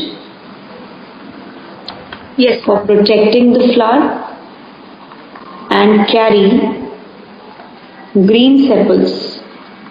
और वो ग्रीन सेपल्स क्या टास्क कर रही हैं? For photo synthesis. Right, green sepal carry करती है जो हमारे पास क्या टास्क करेंगी? फोटो सिंथेसिस का. राइट, अब मैंने कहा जो सेपल प्रेजेंट है, हो सकता है सेपल फ्यूज्ड हो, फ्यूज्ड सेपल्स. अगर सेपल फ्यूज्ड है एक दूसरे से तो वर्ड लगाते हैं गैमो, गैमो सैपलस. याद रहेगा पॉइंट? गैमो word means fusion. अगर 5 सेपल प्रेजेंट और लेट्स सपोज 5 फ्री है एक दूसरे से, कोई एक दूसरे से लेना देना नहीं है, तो हम वर्ड क्या लगाते हैं? पॉलीसैपलस. राइट, अगर फ्यूज्ड है तो गैमोसैपलस, फ्री है तो पॉलीसैपलस, हमने इसे डिफाइन करके. राइट, तो अब उसी के बेसिस पे देखो, हमने कहा polysepalous mustard and radish, gamosepalous cotton, datura and brinjal. Example याद रखना. राइट, इफ आई विल से मेरे पास एक कंडीशनल सेपल के लिए वर्ड दिया के, मैंने 5 सेपल्स दी और पांचों को एक ब्रैकेट में डाल दिया. एक बार मैंने लिखा के और 5 ऐसे लिखा. इसका क्या मीनिंग है ऊपर वाले का? जब ब्रैकेट में डाल फ्यूज्ड है, what we write it as? Gamopentasepalous. Penta का मीनिंग समझ आया? 5. अब दूसरे वाले का नाम बताओ. गैमो पेंटा गैमो नहीं, पॉली. फाइन, तो हमने कहा polypentasepalous. We simply define polypentasepalous. Polypentasepalous. Fine, everyone got the term now? Yes terminology समझ आ गई? ठीक है. Right, now next one. अब हमने कहा इसके अंदर स्पेशल केसेस 3 ही हैं जो याद रखना है, कोई डिटेलिंग ज्यादा नहीं करनी बेटा. सबसे पहले हमने कहा in the case of Asteraceae family. Asteraceae किसकी फैमिली थी? क्या बताया था? एस्टरेसी किसकी फैमिली होती है? सनफ्लावर वाली. बिल्कुल. तो हमने कहा in the case of the Asteraceae family, right, जो हमारे पास कैलिक्स है वो मॉडिफाई होता है as a pappus. Calyx is modify as a pappus and pappus is responsible for. जो पेपस है, क्वेश्चन बहुत बार आता है बेटा एग्जाम में. Pappus in Asteraceae family is a hairy structure, hairy modified sepals responsible for. किसके लिए responsible है हमारे पास? Seed dispersion. Seed and fruit dispersion. By air के थ्रू सीड ऑफ रूट को डिस्पर्स का मतलब फैला सकें. The process is called anemochory. Anemophily पता है ना? अनीमोफिली क्या कहते हैं हम? बेसिकली मूवमेंट किसके थ्रू होना? एयर के थ्रू, राइट. तो हमने कहा अब वही हमने पॉइंट यहाँ पर डिफाइन किया कि it is being the one anemochory. Chory का मतलब हमारे पास सीड ऑफ फ्रूट के लिए एयर से dispersion, right. That's a very very important point for this as the modified as pappus, right. फिर उसके बाद हमने कहा म्यूसैंडे एस्टेरेसी का ही दूसरा मेंबर, जहां पर हमारे पास कैलिक्स मॉडिफाई होता है एज एन एडवर्टाइजिंग फ्लैग, एक एडवर्टाइजिंग फ्लैग की तरह. एडवर्टाइजिंग फ्लैग का मतलब इज डूइंग एन एडवर्टाइजमेंट. एक डिफरेंट बहुत स्ट्रॉन्ग कलर का बनता है ये फॉर पॉलिनेशन थ्रू इंसेक्ट, ताकि इंसेक्ट से पॉलिनेशन हो सके, राइट. तो हमने कहा यहाँ पर इंसेक्ट से पॉलिनेशन हो सके. For that only it will get modified like this. इस तरीके से हमारे पास modify हो जाता है, right. और अगर sepals generally green color की होती है, let us suppose they become colored in nature, different color की बन जाती हैं, तो हम इसे नाम क्या देते हैं? Petaloids. तो petaloid is what? When the sepals will become in the different colour. Different colour में अगर मुझे सेपल्स दिखने लग जाएंगी तो हम उसे नाम क्या देंगे? पेटलोइड. फाइन एवरीवन, यहाँ तक समझ आ गया अच्छे से? कैलिक्स क्लियर है? Everyone done, right. छोटे छोटे पॉइंट्स हैं, स्पेसिफिक 2-2, 3-3 पॉइंट्स है, वही याद रखने, ज्यादा कोई डिटेलिंग नहीं करनी, राइट. अब कैलिक्स के बाद आते हैं हम नेक्स्ट पार्ट पे, which is called as the corolla, right. अब कोरोला हमारे पास क्या होता है? Let's talk about this. Corolla की बात करें तो सेकंड वर्ड है हमारे पास, एक मेंबर इसका पेटल कहलाया जाता है. अगर पेटल सारे सेम है साइज में, राइट, शेप में, तो हम उसे कहते हैं सिमेट्रिकल. नहीं सेम है तो हम उसे कहते हैं एसिमेट्रिकल. तो on that basis we will define कि हमारे पास सिमेट्रिकल मिलेगा या एसिमेट्रिकल मिलेगा, right. If the shape and the size are being same then we just name it as the, right. इसको हम डिफाइन करेंगे यहाँ पर symmetrical, otherwise we will define it as the asymmetrical, right. अब हमने कहा यहाँ पर वापस से same word, polypetalous and gamopetalous. तो अगर मैंने यहाँ पर लिखा C5 इन अ ब्रैकेट, फटाफट बताओ. ब्रैकेट में पेटल. यस, तो हमने कहा gamopentapetalous, right. C word इसके लिए लगाए और C5 ऐसे लिखा तो polypentapetalous. Very good, polypentapetalous, right. ये हमने यहाँ पर डिफाइन कर दिया, राइट. अब इसी के अंदर हमने स्टेट किया कि अगर हम फॉर्म्स बनाते हैं कोरोला की, right, the forms of Corolla, right. तो कोरोला के फॉर्म्स बनाते हैं तो सबसे पहले 2 ही फॉर्म आपको पढ़नी है. One is cruciform corolla. Cruciform corolla का मतलब, राइट, क्रूसिफॉर्म फॉर्म अगर हम इसकी देखें तो 4 पेटल्स हैं. चारों पेटल ना एक क्रॉस बनाओ पहले और क्रॉस के अराउंड अरेंज कर दो.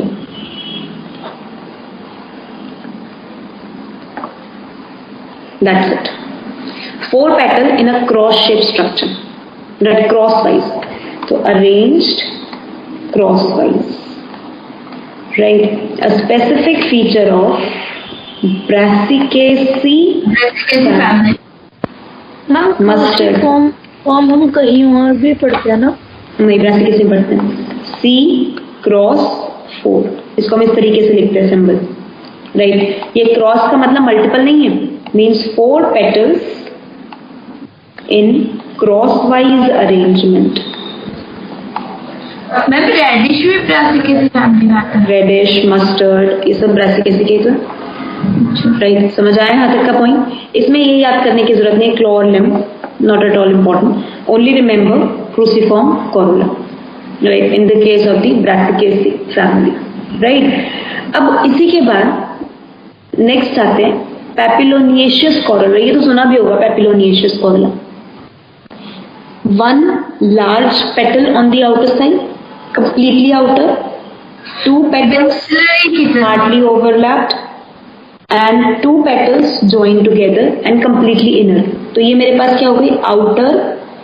आउटर की तरफ है स्टैंडर्ड, इसको नाम क्या दिया मैंने? स्टैंडर्ड और एक्सिलियम. Fine, largest. हाँ, बिल्कुल. 2 साइड वाले लेटरल विंग्स. तो लेटरल विंग्स कितने हो गए? 2. स्टैंडर्ड कितना हो गया? 1. और नीचे वाले कौन हो गए? इनर फ्यूज्ड हील, इसमें भी कितने हो गए? 2। तो अब अगर मैं इसको लिखना चाहूँ तो कैसे लिखूंगी? C, एक स्टैंडर्ड, 2 लेटरल, तो लेटरल फ्यूज्ड। Yes ma'am.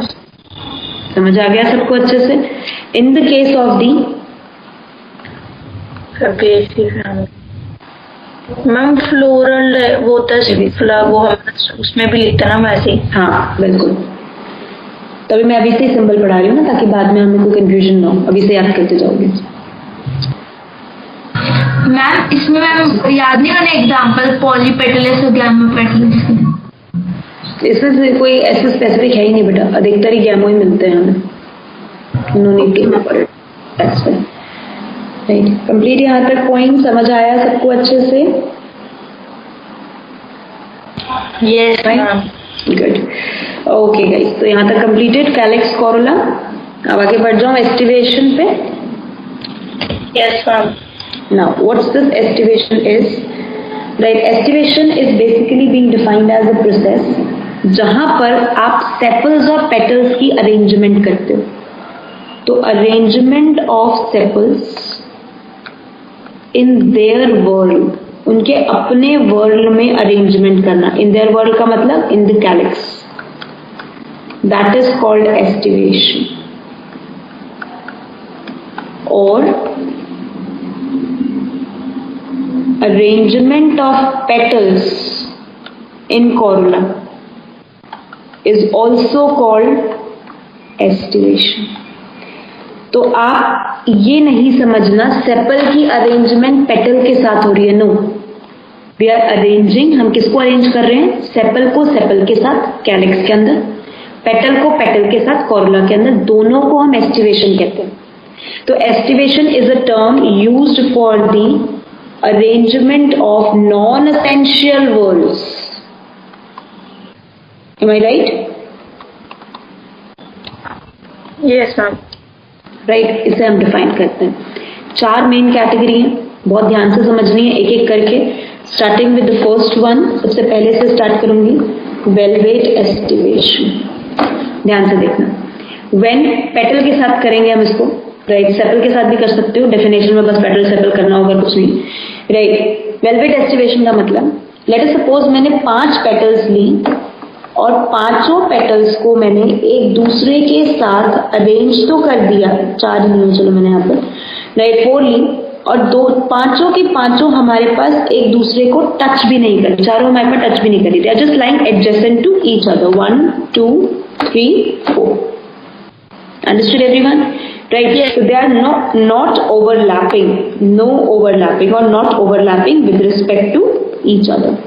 मान लो अगर ये चारों फ्यूज्ड होती तो 1 2 3 4, फ्यूज दिखाना होता तो कैसे दिखाते? With the bulge at the top, इस तरीके से।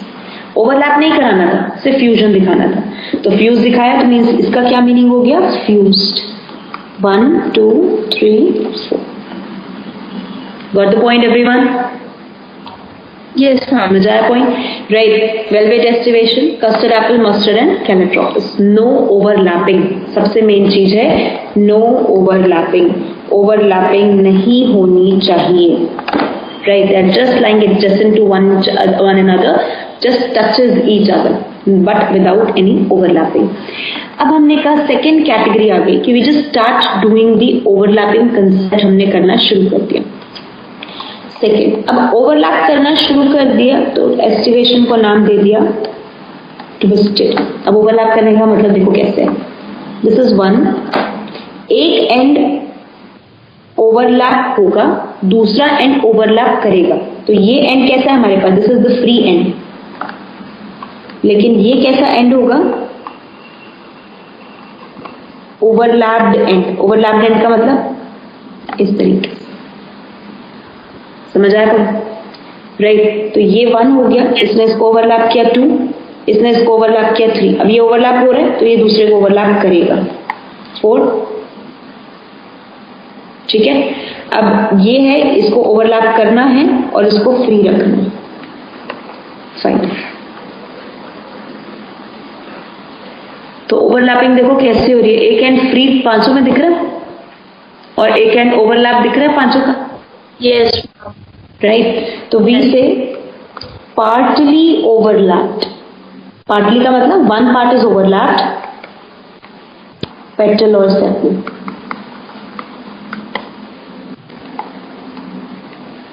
One part overlapped and one part हमारे पास क्या होगा?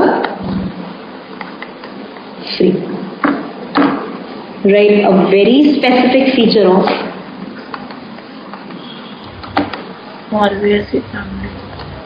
Malvaceae family. एग्जाम में बहुत बार आता है. Fine, that defines the twisted estivation, partly overlap petal or sepal.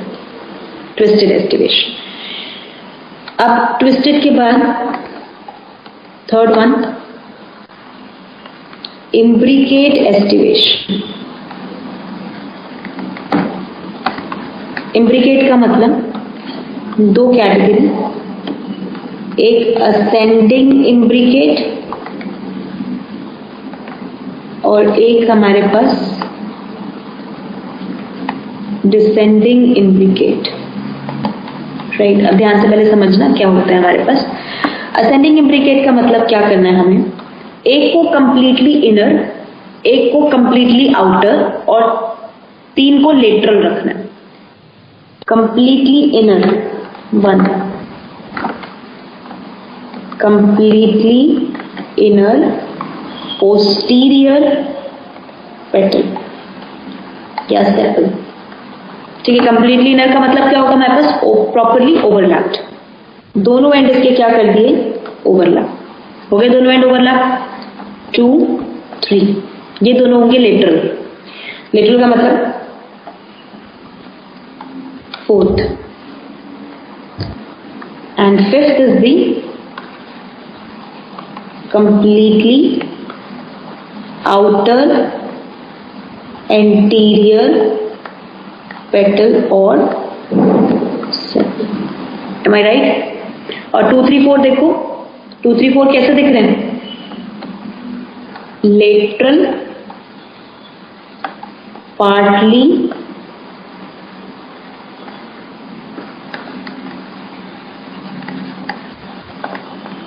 Overlapped.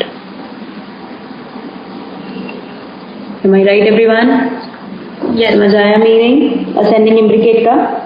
तो completely inner posterior, completely outer anterior, that is ascending imbricate. Descending imbricate इससे exactly opposite. Right? Descending imbricate हमें क्या कहेगा? Let's state about this. Descending imbricate का मतलब completely outer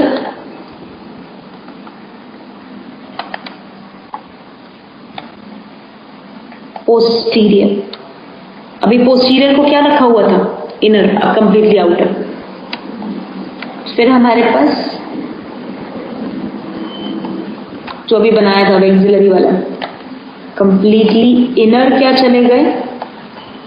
anterior, जो कि क्या हमारे पास? फ्यूज्ड. और ये क्या हो गए हमारे पास? Lateral, partly overlapped. Right? It is also called as the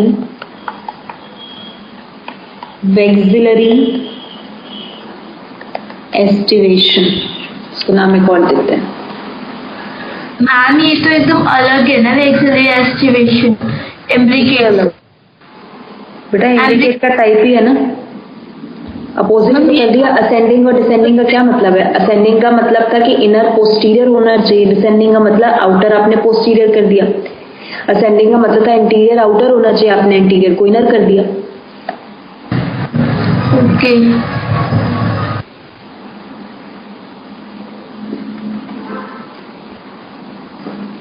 Fine till here everyone? Yes ma'am. Completed with the task? Done तो it? फिर वेक्सिलरी डिसेंडिंग इम्ब्रिकेट का ही मतलब दूसरा नाम हो गया. हाँ बेटा इसी का ही नाम है वेक्सिलरी एस्टिवेशन. ओके. ठीक है? Right. Now with this the examples for it here, Casia and Gulmohar for ascending, P and B for vexillary or descending indicate estivation. Completed with estivation. Ma'am इसको से याद नहीं करना, फैमिली से। Family बस दो ही है ना, फेबेसी और ये मालवेसी, और सब में स्कैटर्ड है, हर में अलग अलग है, सेपल के लिए अलग है, पेटल के लिए अलग है, इसी वजह से। ओके ठीक है, तो clear with non essential whorls everyone? Non essential whorls अच्छे से सबको क्लियर हो गया है, कंप्लीटेड है task? Good.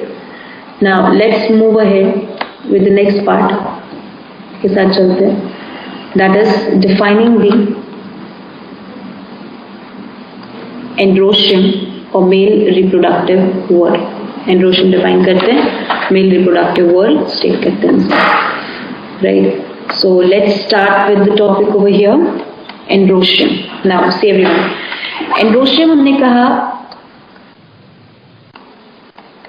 is defined as the male cone. Cone क्या होता है हमारे पास? whorl का meaning, right? Where the single unit is, single unit हमारे पास क्या है इसकी? stamen. और stamen के पास क्या है हमारे पास?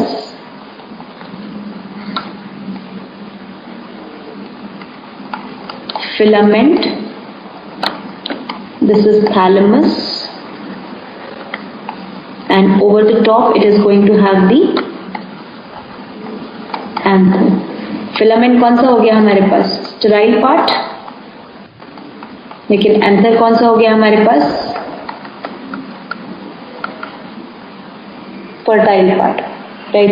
Anther is being the fertile part and filament is being the sterile part, right?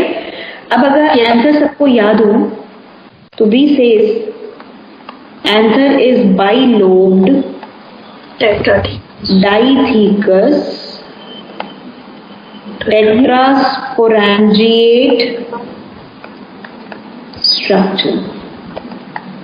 Remember, दो लोब्स होती हैं, एक लोब के ऊपर एक कवर, तो दो थीका हो गए मतलब, और चार माइक्रोस्पोरेंजियम हो गए, तो हमने कह दिया tetrasporangiate structure. So we say bilobed dithecus tetrasporangiate structure as the anther present in majority of angiosperms.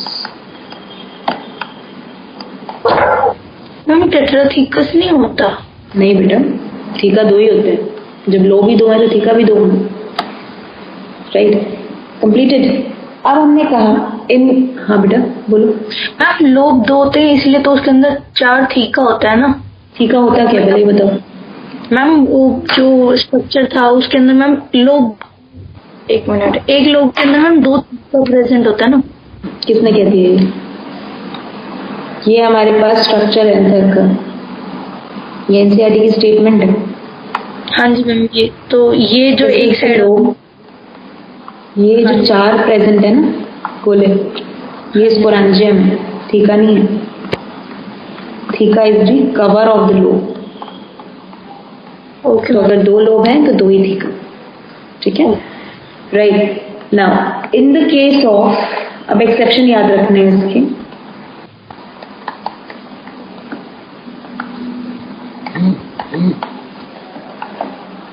Malvaceae family, Malvaceae family के केस में we will say anther is मोनोलोब्ड, एक लोब हो जाती है और दो ही स्पोरेंजियम होते हैं, बाइस्पोरेंजिएट स्ट्रक्चर। याद रहेगा पॉइंट? कौन सी फैमिली? चाइनरोस कॉटन फैमिली के अंदर, राइट? मोनोलोब्ड एंड बाइस्पोरेंजिएट, पहला एक्सेप्शन। दूसरा exception, in Arceuthobium, it's the smallest parasite, angiospermic parasite, anther is monolobed, monosporangiate structure. एक लोब, एक ही स्पोरेंजियम होता है in the case of Arceuthobium. Ma'am ma'am theca मतलब तो एक चैम्बर को बोलता है ना, और इसके अंदर ma'am cover, not a chamber. Theca is a cover. Dinoflagellate में थीका लॉरिका पढ़ा था। Theca is always said to be a cover. Chamber नहीं होता theca. Okay ma'am. Okay, fine, right. Okay guys, now just note down till here and open up your packages for biological classification. Right, I'm just coming back in a 2 minutes. Right, biological classification question mark करके रखो, statement complete करके.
Yes everyone. Okay, वो थोड़ा सा एक छोटा सा discussion था, छोटी सी मीटिंग थी विद इन अ क्लास, तो अटेंड करनी थी, दैट्स व्हाई। ओके, सो यहाँ तक कंप्लीट किया सबने अच्छे से? Everyone understood? Yes, ma'am. Okay guys, that's good. Okay everyone, so let's state about the next part. Right, अब इसी में ही डिफाइन करते हैं आगे, राइट, एंड कंप्लीट करते हैं क्वेश्चन। हाँ जी, तो एक्सेप्शन क्लियर हुआ? थीका क्लियर हो गया भाई? थीका में जहाँ डाउट हो रहा था, राइट, तो bilobed dithecous tetrasporangiate structure in the majority of the angiosperm we are going to have, right, while in the case of the Malvaceae family it is the monolobed, right, bisporangiate structure. In the case of Archithobium it is the monolobed monosporangiate structure, दोनों sporangium fuse हो जाते हैं, एक ही sporangium बचता है, तो we say monolobed monosporangiate structure, right, complete यहाँ तक। अब हमने कहा इसके अंदर, right, now the next thing we will state in this कि अब हमारे पास जब एंथर फ्यूज जो होता है, whenever the anther is going to fuse, right, with the filament, right, so the common type of fixation of anther to filament, anther का filament से सबसे कॉमन टाइप का फिक्सेशन जो होता है ना, is versatile fixation. What we name the fixation as? Versatile fixation. अब versatile fixation का क्या मीनिंग होता है बेटा? It says that let's suppose ये हमारे पास filament है and this is the anther. तो anther कैसे अटैच है? Longitudinally या transversely? Anther attached transversely. Horizontally attached है? This is the attachment point. Am I right? Right. तो हमने कहा anther is attached as the transversely to the filament.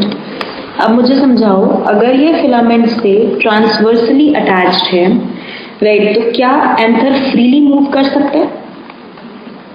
It provide anther the ability to freely swing in air?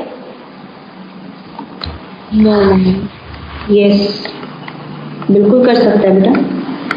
अगर कोई चीज वो देखा है, अच्छा बचपन में वो बनाते थे एक पेपर के स्टिक के ऊपर पेपर लगाते थे और दोनों पेपर को ट्रांसवर्सली अटैच करते थे, जिसे फैन भी कहते थे बचपन में, like a small fan, right. वो जो पेपर के फैन बनाते थे, हाँ, दो को लीव्स लाइक स्ट्रक्चर बनाते थे और उनको फोल्ड अप कर देते थे सेंटर पे, राइट। वो कैसे लगाते थे? लॉन्गिट्यूडनली लगाते थे या वर्टिकली लगाते थे?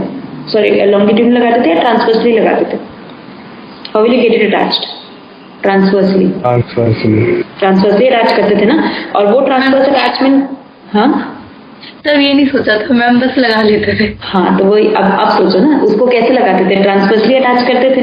तो अगर ट्रांसवर्सली उसको फिलामेंट से अटैच करते थे तो क्या होता था? जब एयर चलती थी तो कितने अच्छे से मूव करता था, उसके विंग्स मूव करते थे ना, राइट। वो जो विंग्स मूव करते थे उसके साथ साथ वो पूरी तरीके से मूव करता था। तो वैसे अगर इमेजिन किया जाए, एंथर भी सेम उसी तरीके से फिलामेंट से अटैच्ड। तो जब विंड ब्लो करेगी तो एंथर भी उस हिसाब से स्विंग करेगा, और अगर एंथर भी उस हिसाब से स्विंग करेगा, जैसे हेलीकॉप्टर के ऊपर, एरोप्लेन के ऊपर वो क्या लगे होते हैं? उसके विंग्स कैसे लगे होते हैं? ट्रांसवर्सली। वर्टिकली तो कभी नहीं खड़े होते ना, ट्रांसवर्सली लगे होते हैं ना, राइट। तो वो जो विंग्स लगे वो क्यों? ताकि वो इजिली स्विंग कर सके एयर में, एयर के फ्लो के साथ साथ मूव कर सके। तो वही एबिलिटी हमने किसको दी है? एंथर को। ये अगर हम देते हैं तो ये क्या प्रोवाइड करता है? It provide anemophilous pollination. Anemophilous का रेट बढ़ जाएगा, अनीमोफिलस पॉलिनेशन को क्या कर देगा? Increase, that is pollination by air. तो जो भी ऑर्गेनिज्म एयर से पॉलिनेट करेंगे उनमें बेस्ट चॉइस क्या होगी? क्या होना चाहिए उनके पास? Versatile fixation of anther. समझ आया सबको point? They must have the versatile fixation of anther to carry up this particular process, right. और that's why it's a feature of, ये किसका फीचर है हमारे पास? Poaceae family. पढ़ा है? मेज, वीट, ये सब के सब किससे करते हैं? Pollination by air. बैम्बू, ये सब इसके एग्जांपल्स हैं, right. So that is what we will say over here. Fine everyone, याद रहेगा वर्सेटाइल फिक्सेशन का meaning? Yes, ma'am. Done? Yes, ma'am. Right. Okay, everyone. So this is what we will say about the erosion. अब इसी में ही हम इसका cohesion addition पढ़ाएंगे आपको कल, राइट, कल वाली क्लास में, ताकि बायोलॉजिकल क्लासिफिकेशन शुरू कर दे। ये गाइस सबको क्लियर है सब कुछ अच्छे से यहाँ तक का? Yes, ma'am. Yes ma'am. Fine, good. Right. So now moving to the biological classification doubts, उस पे आ जाते हैं। तो यहाँ तक सब कुछ completed, आगे बढ़ जाओ। Yes ma'am. हम डाउट्स हम नेक्स्ट क्लास में लें तो चलेगा क्या? कितने क्वेश्चंस हुए हैं, कितने नहीं हुए? How many of you have done with the questions? कर लिया मैम। सेक्शन सी तक हो गया है। सेक्शन सी तक हो गए। Okay, are they able to complete by tomorrow? कल तक हो जाएंगे? Yes ma'am. Yes ma'am. Sure everyone? Yes ma'am. Yes ठीक मैम। है। तो कल क्लास 130 अपनी एंड होगी। 135 पे I will start with the doubts till 2। I will take the doubts tomorrow. Fine ma'am पर हमारी हमारी तो दूसरी बॉटनी की होती है। ठीक है मैम, ठीक है। लास्ट वाली बॉटनी होती है ना, जैसे उसके लिए रुकते थे ना 1-to-1 के लिए, वैसे ही डाउट खत्म कर देंगे कल ही, फिर वो बचेगा नहीं टॉपिक बेटा, क्योंकि मॉर्फोलॉजी खत्म हो जाएगा आपका मंडे में, राइट। तो उसके भी डाउट्स पे सैटरडे करने होंगे। That's fine. ओके, तो अब ये कंप्लीट कर लेते हैं 10 मिनट ये टॉपिक फटाफट से, फिर एनरोशन अभी खत्म कर लेते हैं। क्लास कितने बजे से आके अगली क्लास है आज? अब नहीं है मैम। अभी कोई क्लास नहीं है तो बहुत ही बढ़िया, ठीक है। एनरोशन फिनिश करते हैं, राइट। छोटा सा पार्ट है, स्टार्ट करें? Yes ma'am. Okay guys, now let's continue with the एनरोशन। एनरोशन से स्टार्ट करेंगे अब यहाँ पर।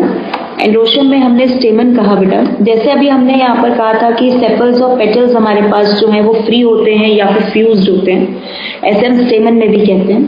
तो हम कहते हैं stamen are being the one which are either free और फ्यूज्ड। हम कहते हैं फ्री स्टेमन, पहले फ्यूज बनाते हैं, फ्यूज्ड स्टेमन, और we can say free stamen. अगर स्टेमन फ्री है एक दूसरे से तो कंडीशन सिंपल है। Can I write polyandrous? A5 simple लिख दिया, polyandrous. Am I right? Right, means poly, penta, andrus, androecium. ये टर्म क्लियर हो गई बच्चे सबको, राइट। अब क्वेश्चन आता है कि स्टेमन फ्यूज्ड है। अब अगर मैं कहूं कि स्टेमन फ्यूज्ड है तो उसका फ्यूजन 3 तरीके से पॉसिबल है। हो सकता है फ्यूजन बाय फिलामेंट ओनली, सिर्फ फिलामेंट फ्यूज्ड रहे, anther remain free. Am I right? Condition possible है that filament fused only, anther remain free. बिल्कुल सिंपल टर्म्स है बेटा, राइट। फिर मैं कह सकती हूं by anther only filament remain free, right. और ये भी मैं कह सकती हूं by anther and filament both, दोनों फ्यूज्ड होंगे, करेक्ट। अब मुझे ये बताओ, फिलामेंट, एंथर और एंथर एंड फिलामेंट अगर मैंने कहा ये कोई भी 3 कैटेगरी पढ़ी, तो ये तीनों कैटेगरी किसको स्टेट करते हैं, कोहेशन या एडहेशन?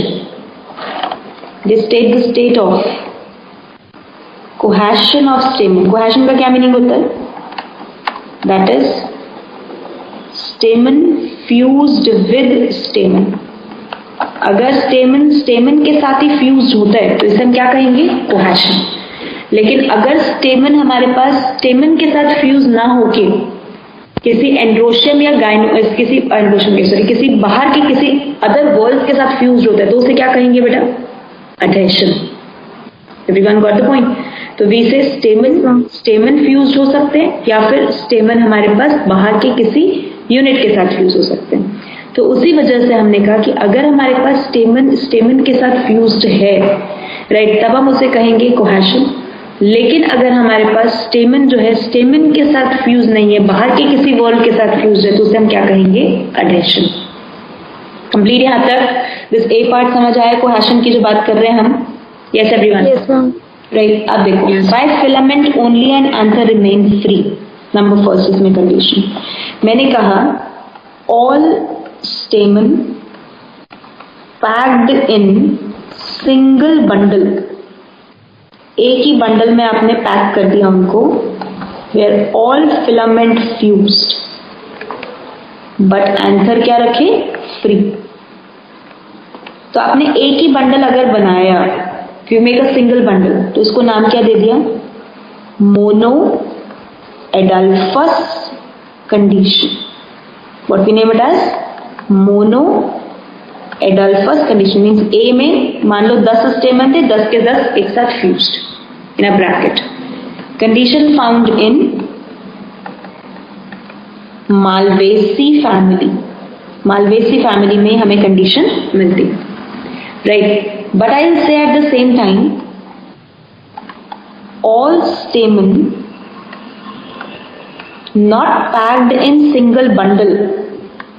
एक बंडल में पैक नहीं हुए, रादर कितने बंडल में पैक हुए? Rather 2 bundles. वापस से, हाँ जी बेटा. मैम ये जो फ्यूज्ड में आपने जो दूसरा पार्ट लिखा हुआ है by anther only filament remain free, ये कैसे? मतलब फिलामेंट्स फ्री है एंड एंथर जो है वो बिल्कुल ग्रुप में है एक साथ. हाँ बिल्कुल. अभी डायग्राम बना पॉसिबल है मैम? बिल्कुल पॉसिबल है, दिखता है हमें. Wait. Now filament fused but anther हमारे पास क्या रहेंगे यहाँ पर भी? फ्री.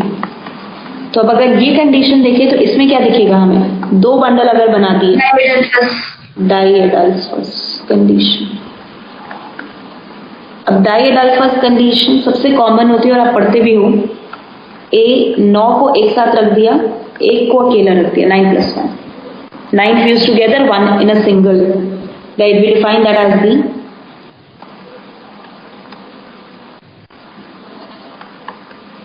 Fabaceae family. ये हमने डिफाइन कर दिया Fabaceae family. मम्मी हमेशा 9 फ्यूज्ड + 1 फ्री होगा या कुछ और भी हो सकता है? ये Fabaceae में ही मिलता है और Fabaceae में ऐसे ही होता है. और भी फैमिलीज में मिलता है बट आपके सिलेबस में नहीं है. आपको Fabaceae पढ़ना है, इसलिए एक ही कंडीशन याद रखनी है. Okay ma'am. ठीक है. Now the third one, all stamen packed in multiple bundles. Multiple bundles में पैक किया आपने स्टेमन को, राइट. तो मल्टीपल बंडल्स में पैक कर दिया तो क्या कर दिया इसको? Poly adelphous.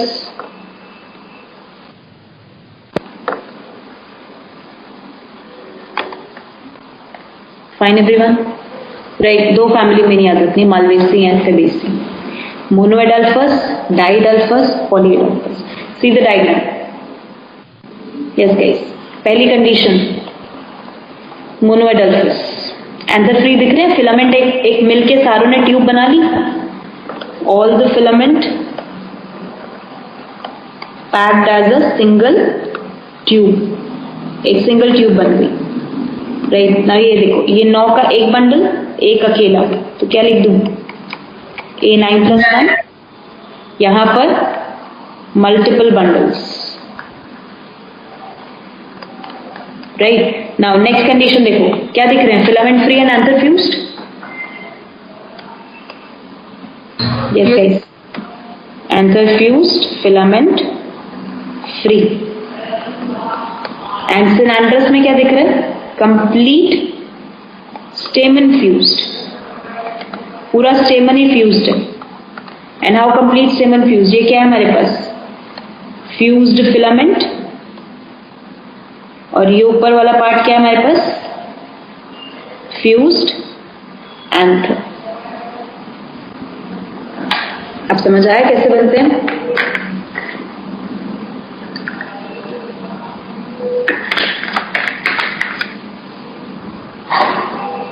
Right. So we से हमने कहा यहां पर,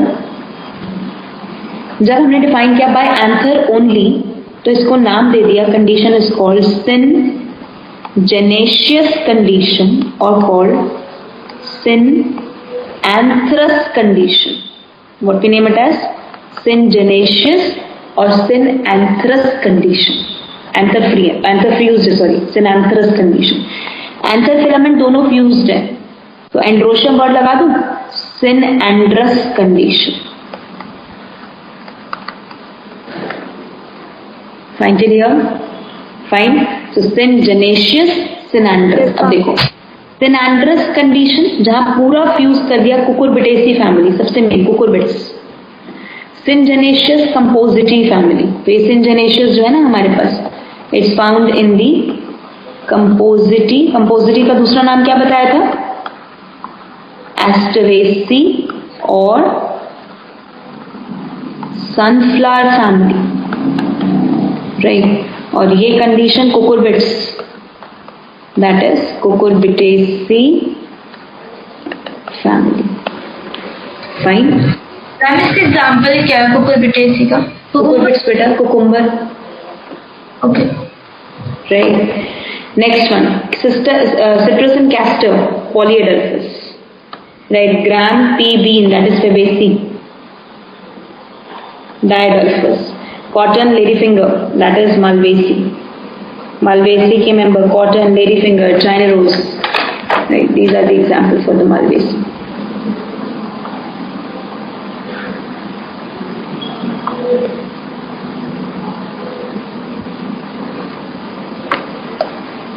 क्लियर है कंडीशन अच्छे से?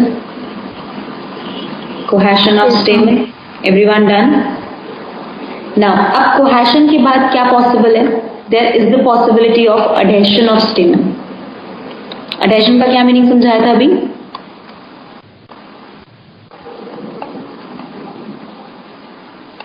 हम जो स्टेमन है वो किसी दूसरे वर्ल्ड के किसी दूसरे पार्ट से अटैच्ड हो।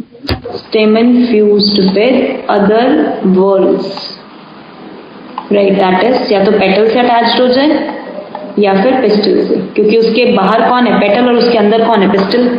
यही अरेंजमेंट है ना, राइट? मैम हाँ बेटा। मैम एडिशन में तो फिलामेंट्स फ्री होता है ना, तो पूरा का पूरा स्टेमन कैसे वो होगा फ्यूज? किसने कहा फिलामेंट फ्री होता है? अडेशन कैन बी द पार्ट जिसमें स्टेमन किसी भी वर्ल्ड से अटैच हो सकता है। स्टेमन में एंथर अटैच हो, फिलामेंट अटैच हो, that can be the possibility. Ma'am adhesion हमेशा ही का एग्जाम्पल नहीं होता किसका? सिनजेनेसिस का? एक एग्जाम्पल नहीं है ना बेटा, उसके 3 केसेस हैं, एपिपेटलस, एपिटापलस, सिनजेनेशियस। मैम एडिशन में था कि जो वो एंथर्स होते हैं वो फ्यूज्ड होते हैं और फिलामेंट्स फ्री होता है। नो बच्चे, वो ये वाला पार्ट है, वो कोहेशन है। मीनिंग कैसे चेंज करोगे? ये part syngenesious. Syngenesious the cohesion. Cohesion का सिंपल मीनिंग होता है सेम मॉलिक्यूल्स का फ्यूज होना, राइट? ट्रांसपिरेशन पुल थ्योरी याद हो तो वहां भी कोहेशन एडिशन पढ़ते हो। कोहेशन का इंग्लिश मीनिंग यही है कि चीजें सेम चीज का फ्यूजन होना, सेम टू सेम फ्यूजन होना, और एडिशन का मतलब डिसिमिलर चीजों का फ्यूजन होना। तो जब आप डिसिमिलर चीजों को फ्यूज करते हो तो उसे एडिशन कहते हो। तो ये तो कोहेशन का एग्जांपल है, तो एडिशन का है ही नहीं। ठीक है, तो जहां से आपने पढ़ा हुआ है ना उसको करेक्ट करो, right?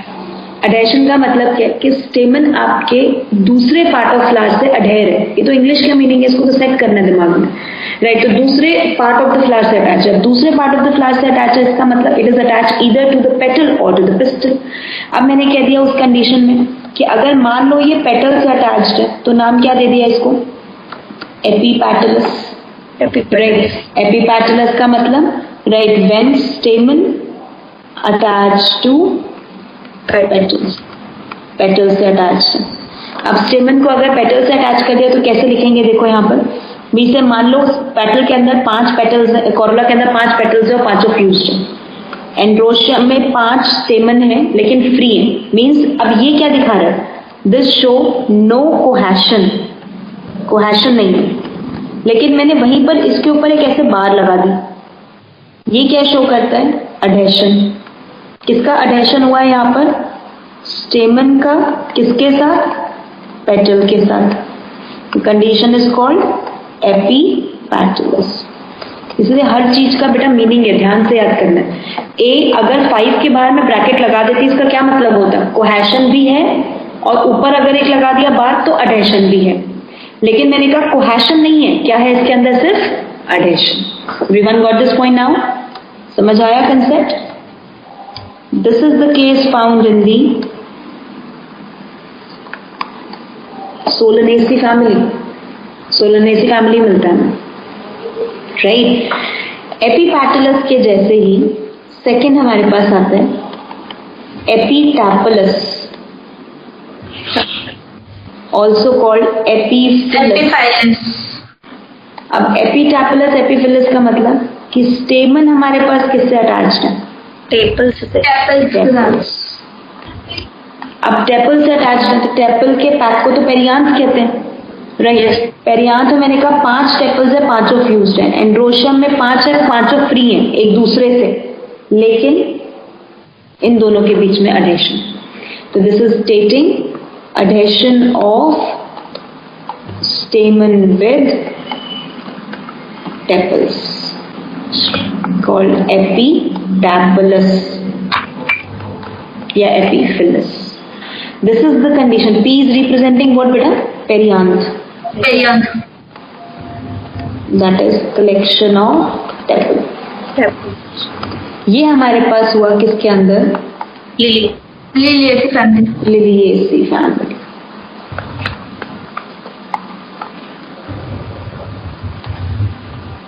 Fine. Yes, ma'am. Now the third condition, ये इसका कोई एग्जाम्पल वगैरह, एक एग्जाम्पल याद करना है, वैसे तो कोई डिटेलिंग नहीं करनी। गाइनेंड्रस कंडीशन, अब बताओ मीनिंग, नाम से पता चल रहा। Ma'am gynoecium with endometrium. Stamen attached to pistil in the case of Calotropis. Ma'am इसमें हम एपिसेपलस वाला पॉइंट नहीं करते? सेपल से तो हो ही नहीं सकता बेटा, सेपल और पेटल, सेपल के बीच में तो पेटल आ गया ना, एंड्रोशियम कभी फ्यूज कर ही नहीं सकता। तो मैम वर्बीना फिर किसका एग्जांपल है? किसका? वर्बीना तो गाइनेंड्रस का एग्जाम्पल। वर्बीना तो आपके सिलेबस में भी नहीं है। मैम एक कंडीशन थी एपिसेपलस वाली, उसमें एपिसेपलस नेवर एग्जिस्ट। अच्छा, ये तो मुझे आज ही पता लगा। क्योंकि आप खुद सोचो ना, सेपल कैसे एग्जिस्ट कर सकता है? सेपल है, पेटल है, एंड्रोशियम है, गाइनोशियम है, तो या तो ये इसके साथ फ्यूज हो सकता है या इसके साथ हो सकता है। फिर सेपल पेटल को अगर टेपल कर दो तो या तो टेपल के साथ हो सकता है या इसके साथ हो सकता है। सेपल अकेला तो हो ही नहीं सकता इसके साथ फ्यूज। ओके, ठीक है, फाइन एवरीवन, यहाँ तक का पॉइंट समझ आया एडेशन का सबको? Yes, ma'am. राइट। तो बस अब इतना ही ध्यान रखना है, epipetalous, epiphyllous and gynandrous condition. Right, अब हम आ जाते हैं last topic, that is length of the stamen. Stamen की लेंथ देखो मैम कल पढ़ा देना। ये लास्ट है बेटा, एंड्रोशियम खत्म हो जाएगा ना, इसके बाद एंड्रोशियम फिनिश है। राइट, तो मैं नेक्स्ट टाइम फिर गाइनोशियम ही शुरू करूंगी, इसलिए मैंने अभी खत्म किया। नाउ लेंथ ऑफ द स्टेमन का हमने क्या कहा कि मान लो मेरे पास एक फ्लावर है और इस फ्लावर के अंदर 4 स्टेमन है। बहुत सिंपल कंसेप्ट, 4 स्टेमन है, 2 आउटर हैं जो कि लॉन्ग लेंथ के हैं और 2 इनर हैं जो हमारे पास कैसे शॉर्ट लेंथ के। What should I right it like? A2+2। मैंने इसे क्या लिखा? A2+2। राइट, मीन्स 2 बाहर 2 अंदर, क्योंकि लेंथ सेम नहीं है ना, तो मैं इसको 4 तो लिख नहीं सकती एक साथ, तो I just write it as A2+2, simple one. ठीक है, in the case of the salvia and ossimum, NEET 2017 question it was. Right, 8 example दिए थे, पिक द फॉलोइंग, जिसमें लेंथ डिफर करती है और एनसीईआरटी ने कहीं मेंशन नहीं कर रखा। यस, राइट, तो दैट्स बीइंग द वन जो हमारे पास डाइडाइनमस, इस कंडीशन को नाम क्या देते हैं? डाइडाइनमस। अब देखो टेट्राडाइनमस क्या होता है। टेट्राडाइनमस का पहला मीनिंग 6 स्टेमन है, 4 नहीं है। ठीक है, डाइडाइनमस का मतलब क्या था? कितने स्टेमन है? 4। और टेट्राडाइनमस का मतलब 6 स्टेमन है। कैसे? 2 आउटर है जो कि शॉर्ट लेंथ के, और ये लेंथ चेंज नहीं हो सकती बेटा। 4 इनर हैं जो कि लॉन्ग लेंथ के। राइट, तो अब कंडीशन को क्या लिखूं? Can I right A2+4? Yes ma'am. Right, तो ये हम नेमिंग पता है कैसे देते हैं? इनर के हिसाब से। इनर में यहाँ 2 थे तो डाइडाइनमस, इनर में 4 है तो टेट्राडाइनमस, इनर में 6 होंगे तो हेक्साडाइनमस, इनर में 8 होंगे तो ऑक्टाडाइनमस। वो खैर आपके सिलेबस में नहीं है इतने, आपको यही याद रखना। तो इनर के हिसाब से हम नेमिंग देते हैं, डाइडाइनमस, टेट्राडाइनमस। मैम एंड एक minute, टेट्राडाइनमस is the condition found in Brassicaceae family. Very, very important. Number of time asked in the NEET exam because mentioned in the NCERT. टेट्राडाइनमस का नाम लिखा हुआ है ब्रासिकेसी फैमिली के अंदर, राइट? एक्सप्लेनेशन कहीं नहीं दे रखी. तो क्रूसिफरी फैमिली और another name called Brassicaceae family, उसमें हमें मिलती है टेट्राडाइनमस कंडीशन. 2 बर्ल्स हैं 6 स्टेमन के, बाहर वाले 2 शॉर्ट हैं, अंदर वाले 4 लॉन्ग हैं, राइट? यस बेटा.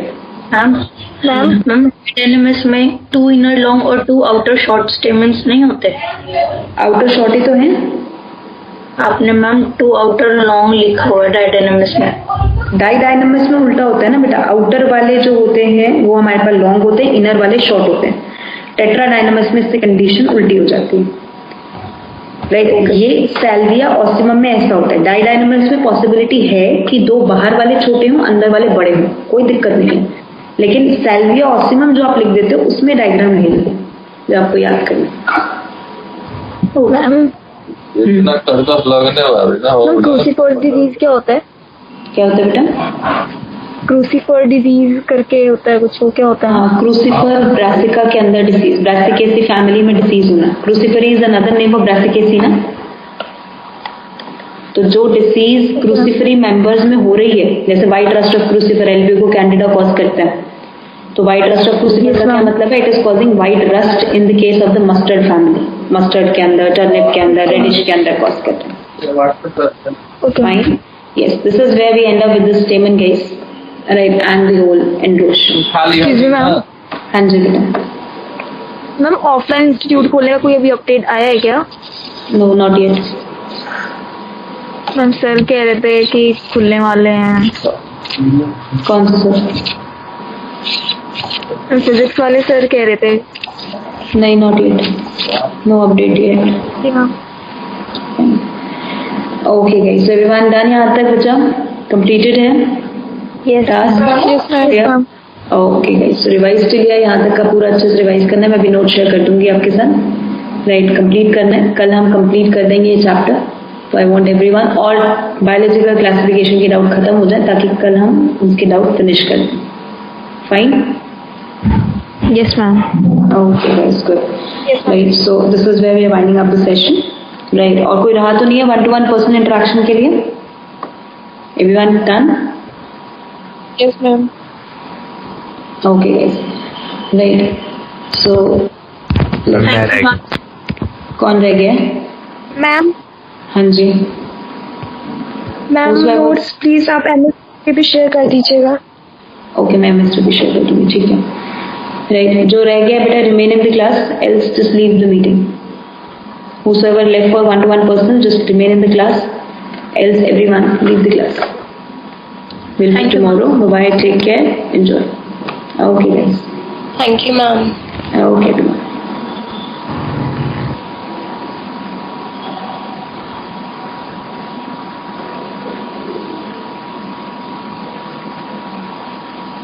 Yes, Ayush, you are remaining?